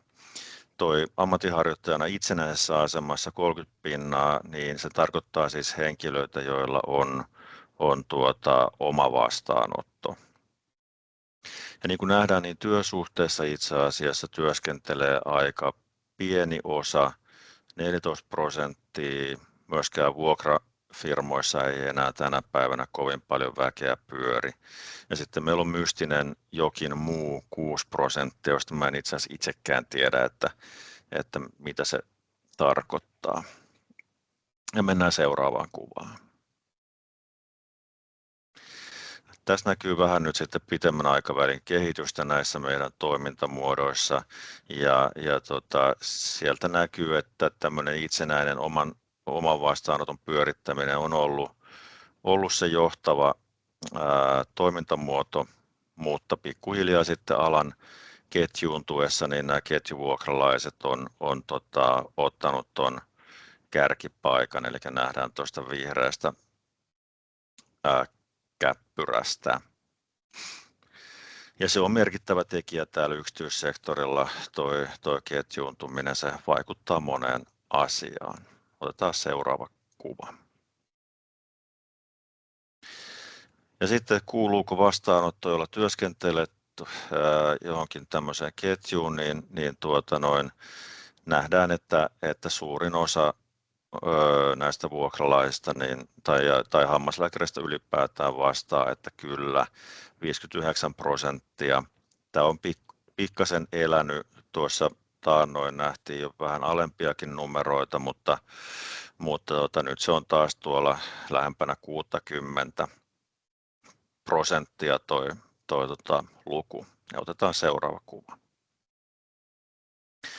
Ja tässä näkyy toi kehitys, eli tämä on nyt sitten sen verran vanha kuva, että tästä ei näy vielä tämä viimeisin luku, mutta tosiaan niin hetken aikaa jo boksauteltiin champagnepulloja, että okei, tämä on lähtenyt laskuun tämä ketjuvuokralaisten osuus tai ketjussa työskentelevien hammaslääkäreiden osuus, ja oltiin tuolla 57,6 ja nyt sitten tosiaan takaisin siellä 59. No tämä nyt ei välttämättä vielä ole mikään dramaattinen niin kuin suunnanmuutos, eli voi johtua ihan tämmöistä niin kuin kyselyn vastaajiin liittyvästä heittelystä. Et toive olisi tietysti, että tämä ketjujen edustus meillä vähitellen pienenisi. Ja sitten seuraava kuva. Puhutaan vähän työsopimuksesta yksityisellä sektorilla. Tuossa Niina jo ansiokkaasti kertoikin jo aika paljon työsopimusasiaa, joten mennään suoraan nyt näihin yksityissektorin erityispiirteisiin. Yksi semmoinen erityispiirre on se, että siellä palkka perustuu useimmiten toimenpidelaskutukseen ja ei myöskään ole kiinteätä työaikaa. Työsopimukseen liittyy irtisanomissuoja kyllä, mutta näissä yksityisen sektorin työsopimuksissa, kun ei ole kiinteätä työaikaa eikä myöskään kiinteätä palkkaa, niin työnantajalla ei ole velvollisuutta tarjota työtä, ja kun ei ole velvollisuutta tarjota työtä, niin silloin tietenkään sitten ei myöskään palkkaa koidu maksettavaksi. Toinen semmoinen erikoispiirre on se, että jostakin kumman syystä, tämä ilmeisesti periytyy jostain tuolta vuokratyöajoilta, missä tehtiin lyhyttä stinttiä, niin näissä joskus halutaan ehdottomasti maksaa lomapalkka osana normaalia palkkaa. Ja tässä kannattaa nyt olla sen verran hereillä, että jos tämmöinen ehto sinne työsopimukseen sisältyy, niin siitä kannattaa työnantajalle huomauttaa. Se ei ole vuosilomalain mukainen menettely, ja tällöin tietenkään sitten vuosiloman yhteydessä ei erikseen enää makseta lomapalkkaa, mistä on se epämiellyttävä seuraus, että jos siinä vaiheessa sitten rahulit on syöty ja juotu, niin sitten on vähän haikeata lomalla, kun tili on tyhjillään. Jonkin verran sitten on myöskin tuommoisia runkosopimuksia kutsuttaessa töihin tulevilla, mutta niistä ei nyt tässä yhteydessä sitten sen enempää. Jos teille semmoista tarjotaan ja olette Hammaslääkäriliiton jäsen, niin kannattaa soitella tuonne mulle, niin katsotaan vähän sitten tilannetta. No, tuolla julkisella sektorilla Noi työehtosopimukset määrittelee minimipalkan. Meillähän ei ole mitään tämmöistä lakisääteistä minimipalkkaa niin kuin amerikkalaisissa elokuvissa. Minimum wage on aika usein semmoinen esille tuleva käsite. Ja Suomessa ei ole yksityishammaslääkäreitä koskevia työehtosopimuksia, ja se tarkoittaa sitä, että palkasta sitten sovitaan työnantajan kanssa vapaasti. No, nämä määräykset sopimuksissa saattaa joskus olla vähän kryptisiä. Siellä usein tämä hammaslääkärin tekemä laskutus jaetaan työnantajan osuuksiin, mutta välttämättä aina se työntekijälle koituva osuus ei olekaan se lopullinen palkanmäärä, vaan siellä sopimuksessa saattaa olla sitten vielä joku tämmöinen jakaja, jolla se työntekijän osuus jaetaan ja joka sitten muodostaa lopulta sen työntekijän palkan. Ja tässä kannattaa olla nyt sitten tarkkana. Siitä laskutuksesta yleensä tehdään vähennyksiä ja sen takia se minkä takia luottotappiot on tuossa peräti 2 huutomerkillä varustettuna, on se, että luottotappioita ei kyllä saisi vähentää siitä teidän laskutuksesta. Sehän tarkoittaa sitä, että jos potilas ei maksa, niin te ette saa silloin palkkaa ja näin ei työntekijän kohdalla kyllä saisi olla. Eli tehdystä työstä maksetaan palkka ja se on sitten työnantajan kontolla se, että maksaako potilas vai ei. Se on osa, tai luottoriski on osa yritysriskiä ja se kuuluu nimenomaan yrittäjälle, ei työntekijälle. Mutta sitten siellä on tämmöisiä läpilaskutuseriä, niin kuin nyt vaikka sitten laboratoriokuluja ja alennuksia ja ne on nyt sitten sinänsä niin kuin, ei ole työntekijälle edullisia, mutta ei voi sanoa, että nyt olisi mitenkään sopimattomia ehtoja. Ja jos sitten on sillä tavalla, että on vaikea arvioida, että mitäköhän tästä kaikesta sopasta nyt sitten lopulta jää käpälään itselleen, niin kannattaa kysyä työnantajalta, että hei, että jos me vaikka laskutaan vaikka 10 tonnia tai 15 tonnia kuukaudessa, niin mitä siitä nyt ihan oikeasti sitten mulle jää palkaksi maksettavana.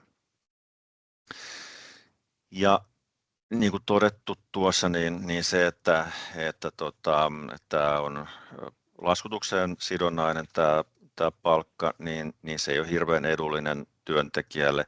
Kiinteä kuukausipalkka yhdistettynä kiinteeseen työaikaan, niin se on yleensä kyllä työntekijälle edullisempi ratkaisu.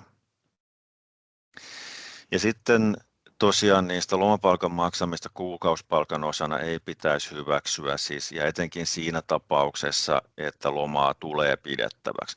Jos tämä tekee yksityiselle jonkun lyhyen siivun, jonkun muutaman kuukauden ja siihen työsuhteeseen ei ole tarkoituskaan niin kuin sisällyttää vuosilomaa, niin ei se on teille ihan se ja sama, että maksetaanko se pikkasen aikaisemmin kuukausipalkan osana vai pikkasen myöhemmin sitten työsuhteen päättyessä. Mutta aina kun lomaa tulee pidettäväksi, niin silloin olisi tärkeää, että se vuosiloman palkka maksetaan sitten silloin loman yhteydessä. Ja seuraava kelmu. No, työsopimukseen voidaan sitten sisällyttää erilaisia kieltoja. Siellä voi olla kilpailukielto, siellä voi olla houkuttelukielto. Houkuttelukielto tarkoittaa siis sitä, että ei saa houkutella työnantajan asiakkaita sitten mahdollista irtautumistilanteessa niin perässään mukanaan. Siellä voi olla rekrytointikielto, joka tarkoittaa sitä, että työntekijä ei saa myöskin tämmöisessä irrottautumistilanteessa niin ei saa sitten pyrkiä rekrytoimaan tämän aiemman työnantajan työntekijöitä. Ja sitten siellä voi olla salassapitosopimus tai sitoumus. Ja yleensä näihin kannattaa suhtautua torjuvasti näihin tämmöisiin kieltoihin. Kilpailukielto on aika tiukasti rajoitettu työsopimuslaissa ja yleensä ne kriteerit ei täyty tämmöistä normaalia hoitotyötä tekevän hammaslääkärin kohdalla. Ja sitten tuo salassapitositoumus, niin työntekijällähän on velvollisuus pitää jollain perusteella työnantajan liikesalaisuudet ja potilastiedot salassa. Et jos näitä tämmöistä salassapitoa lähdetään sitten sopimuksessa laajentamaan, niin yleensä kannattaa sanoa työnantajalle, että ei käy. Ja seuraava kelmu. No, kuten sanottu, niin työsopimuksiin sisältyy irtisanomissuoja, eli vaan työsopimuslain mukaisella perusteella sen työsopimuksen saa irtisanoa, mutta toisaalta jos ei ole mitään vähimmäistyöaikaa, eli työnantajalla ei ole velvollisuutta antaa työtä ja palkka määräytyy potilaslaskutuksen perusteella, jota ei tietenkään synny silloin, kun ei anneta työtunteja, niin mikä se suoja todellisuudessa on? Periaatteessa niin kuin aika lähellä irtisanomista päästään jo sillä, että työnantaja päättää, että hän ei nyt anna työntekijälle työvuoroja. Versus sitten semmoinen tilanne, että on kiinteä työaika ja kuukausipalkka, niin jos sulla on kuukausipalkka ja sulle ei tule potilaita, niin työnantaja on velvollinen maksamaan sulle sen kuukausipalkan siitä huolimatta. Ja sitten eteenpäin. No, Niina tuossa äsken jo agitoikin teitä lukemaan nämä työsopimukset aina huolellisesti, ja se on erittäin hyvä neuvo. Jos siellä on jotain epäselvää, selvitä, mitä ne epäselvät kohdat tarkoittaa. Ei voi syntyä yhteisymmärrystä semmoisesta asiasta, jota jompakumpi osapuoli ei ymmärrä. Varmista tosiaan, että siellä sopimuksessa ei ole kilpailukieltoehtoa ja sitten, että mahdollinen salassapitoehto koskee vain näitä muutenkin salassa pidettäviä liikesalaisuuksia ja potilastietoa. Ja sitten, että noita luottotappioita ei vähennetä siitä palkan perusteena olevasta laskutuksesta. Ja sitten semmoinen asia, mikä kannattaa niin kun, muistaa, on se, että siinä työsopimuskaavakkeessa voi olla jonkun ison firman logo, mutta se ei tarkoita suinkaan sitä, että se olisi sen enempää asianmukainen kuin varsinkaan työntekijälle edullinen. Koska tietenkin se sopimustarjous, niin sillä työnantaja pyrkii ensisijaisesti kuitenkin aina huolehtimaan omista eduistaan. Sitten ikinä ei saa olla kiire. Teillä ei voi olla juurikaan äärimmäisiä poikkeuksia lukuun ottamatta semmoista tilannetta, että olisi hirveä kiire tehdä sopimus. Nyt yksinkertaisesti täytyy laittaa nimi paperiin tai muuten tämä tilaisuus menee sivusuun. Että teillä täytyy aina olla mahdollisuus luetuttaa se sopimus lakimiehellä, tietenkin aikaa myöskin lukea se itse huolellisesti. Ja näitä sopimuksia Hammaslääkäriliiton jäsenenä, niin voitte aina lähettää sitten lakimiehen, tai siis korjaan juristin luettavaksi. Se kuuluu ehdottomasti tähän jäsenelle kuuluvaan palveluun. Ja sitten eteenpäin. No tuossa mainitsinkin, että suurin osa hammaslääkäreistä toimii yrittäjäasemassa vuokrasuhteessa näihin yleensä isoihin ketjuihin. Ne on tämmöisiä täyden palvelun sopimuksia, eli päällisin puolin työskentely ei ero työsuhteisen hammaslääkärin toiminnasta mitenkään. Kävellään aamulla sisään ovesta, hoidetaan hommat ja sitten lähdetään työpäivän päätteessä kotiin. Mutta se on huomattava, että kun toimitaan yrittäjinä, niin silloin se yritysriski kuuluu sille yrittäjälle. Siellä ei ole irtisanomissuojaa. Nämä vuokrasopimukset on täysin vapaasti irtisanottavissa, ellei sitä ole itsessään sopimuksessa rajoitettu. Sairausajan palkkaa ei silloin koidu, se täytyy itse ansaita sillä työllä ja ottaa huomioon se, että varmasti osan vuodesta sitten kuitenkin sairastaa. Ei ole palkallista lomaa. Myöskin loman ajaksi täytyy sitten kerryttää sukan varteen rahulia, että sitten lomalla on muutakin tekemistä kuin auringon ottaminen. Ja sitten työsuojelua ei oikeastaan myöskään kuulu näille yrittäjille. Ja joskus tulee semmoisia tilanteita, missä työsuhteisen vaikkapa hoitajan ja vuokrasuhteessa olevan hammaslääkärin sukset menee ristiin. Ja silloin täytyy muistaa se, että sillä vuokranantajalla on työsuojeluvelvollisuus siihen hoitajaan, mutta ei tähän hammaslääkäriin. Ja se joskus sitten saattaa vähän vaikuttaa näiden ristiriitojen ratkaisemiseen. Ja seuraava. No, tämä vuokralla toimiminen, niin se edellyttää aina laillistusta, koska vasta laillistuksen jälkeen teillä on oikeus toimia ilman johtoa ja valvontaa. Ja yrittäjällä ei tietenkään ole ikinä esimiestä. Häntä ei niin kuin tämmöisessä työjohdollisessa merkityksessä johdeta ja valvota. Se edellyttää myöskin yrityksen perustamista, eli tämmöinen toiminimiyritys, eli yksityisen elinkeinonharjoittajan yritys tai sitten osakeyhtiö. Käytännössä nämä on ne vaihtoehdot. Meillä on myöskin kolmantena yritysmuotona sitten avoin yhtiö, mutta se on hyvin, hyvin harvinainen jo tänä päivänä. Sitten yrittäjän on huolehdittava potilasvakuuttamisesta. Tämä on todella tärkeää, koska taloudelliset seuraamukset voi olla sitten aika karut, jos tuo potilasvakuutus jää ottamatta. Sieltä tulee tämmöinen rangaistuksenomainen laiminlyöntimaksu. Ja sitten vielä tietysti vakuutusmaksut tältä laiminlyöntiajalta. Sitten yrittäjäeläkevakuutus täytyy hankkia, eli yrittäjän täytyy huolehtia omasta eläkevakuuttamisestaan. Tapahtuu ottamalla YEL-vakuutus tämmöisestä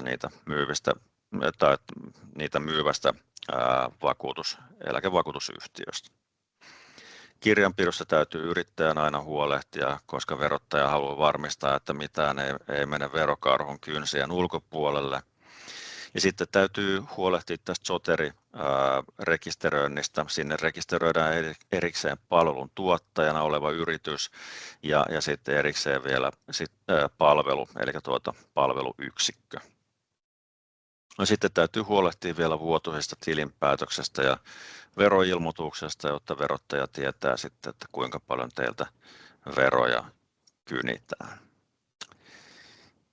Ja siinä oli mun osuus sitten ja toivotan kaikille rohkeutta ryhtyä yksityishammaslääkäriksi sitten valmistumisen jälkeen.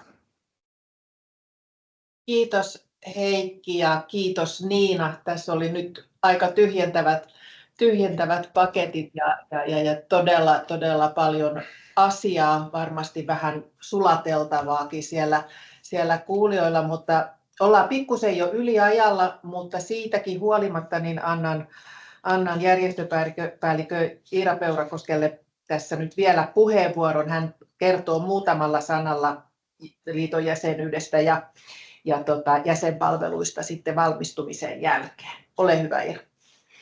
Kiitos Anna ja mukava huomata, että olette näin vielä linjoilla kuulolla ja pääsen vielä tässä loppuvaiheessa ääneen, että tervehdys kaikille, on liiton järjestöpäällikkö Iira Peurakoski ja muun muassa näistä opiskelija-asioista ja jäsenpalveluista meillä vastaan ja muutamalla sanalla sitten vielä kerron teille koostetta siitä, että millä tavalla sitten valmistumisen jälkeen voitte liittoon liittyä ja minkälaisia palveluja siihen jäsenyyteen sitten sisältyy. Koostin tähän vastavalmistuneen hammaslääkärin jäsenpalvelujen tällaisen laatikon teille muistutuksena. Eli siellä jos näitä viestintäasioita mietitään, että miten pysytte sitten ajan tasalla alan asioista, niin meillä on hammaslääkärilehti, joka sitten tulee postissa ihan perinteisesti ja siihen toki liittyy sitten myös verkkolehti, joka on sitten jäsenten tukena. Ja liitosta tulee sitten uutiskirje säännöllisesti ja myöskin sitten meidän kattavat verkkopalvelut palvelee jäseniä. Ja nytkin sitten tietenkin voitte jo meidän julkisia verkkosivuja käyttää ja siellä on paljon esimerkiksi tutkimus- ja tilastotietoa ja tietoa hammaslääkäreiden työelämästä, niin kannattaa käydä tutustumassa. Niina ja Heikki kertoikin jo juristi- ja neuvontapalveluista. Ne on tärkeä osa sitten liiton jäsenyyttä. Ja jäsenenä kannattaa sitten tietysti osallistua myös meidän järjestämiin tapahtumiin ja koulutuksiin. Esimerkiksi toi yrittäjyyden peruskoulutus, josta sitten tässä tulikin jo yrittäjyysasioista tietoa, niin sitä voi sitten syventää noissa meidän koulutuksissa. Ja sitten liiton jäsenyyteen myös sisältyy muun muassa monia vapaa-ajan etuja, joita sitten kannattaa hyödyntää esimerkiksi vakuutuksiin liittyen.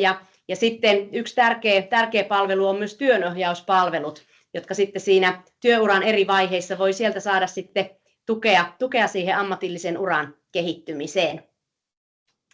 Ja sitten vielä jatkan vähän tiivistetysti, jos Anna vielä sitten pistää eteenpäin, niin tästä oikeastaan mitä tietoa ja tukea työelämään vielä tarjotaan tiivistetysti, niin mainitsen ja muistutan tästä sitten just niistä verkkosivuilla olevista materiaaleista, että niistä saa hyvää taustatietoa sitten siihen työuran rakentamiseen ja vielä sitten muistutus noista vakuutusasioista, että jäsenyyteenkin sisältyy esimerkiksi vastuu- ja oikeusturva, vakuutus ja sitten Heikki jo tuossa muistuttikin tästä lakisääteisestä potilasvakuutuksesta, joka on sitten yksityishammaslääkäreille erittäin tärkeä asia muistaa ja liiton kautta sen saa sitten jäsenet edullisemmin.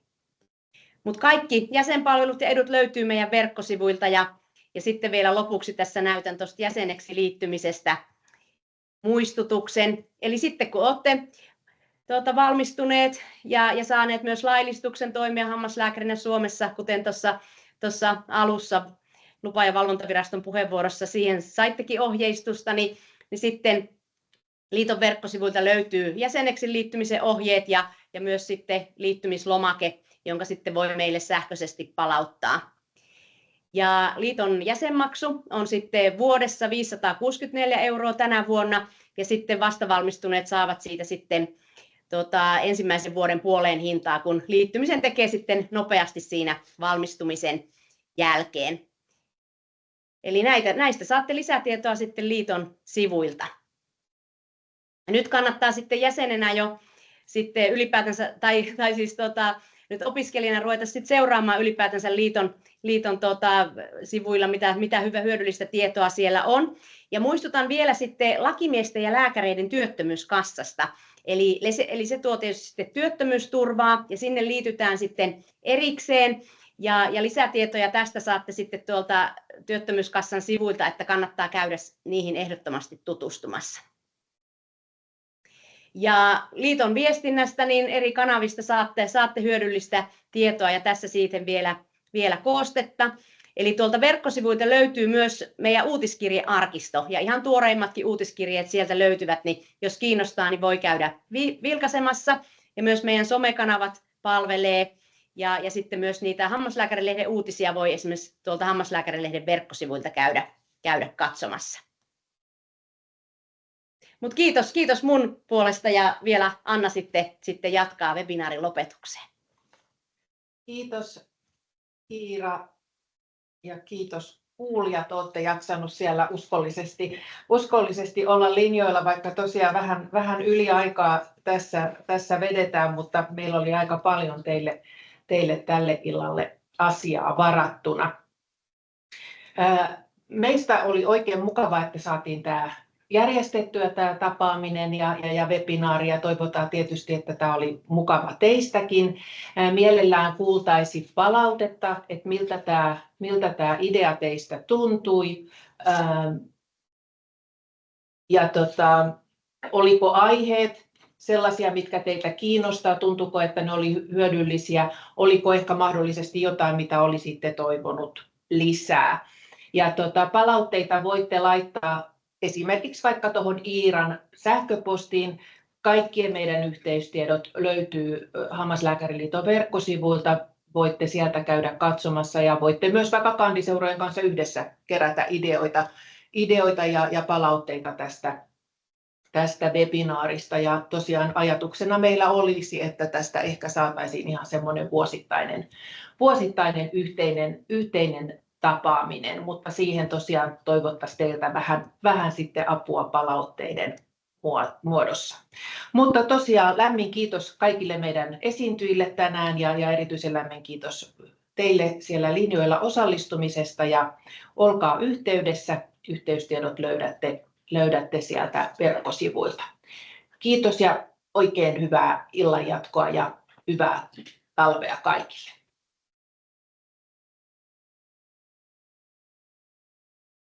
Kiitoksia.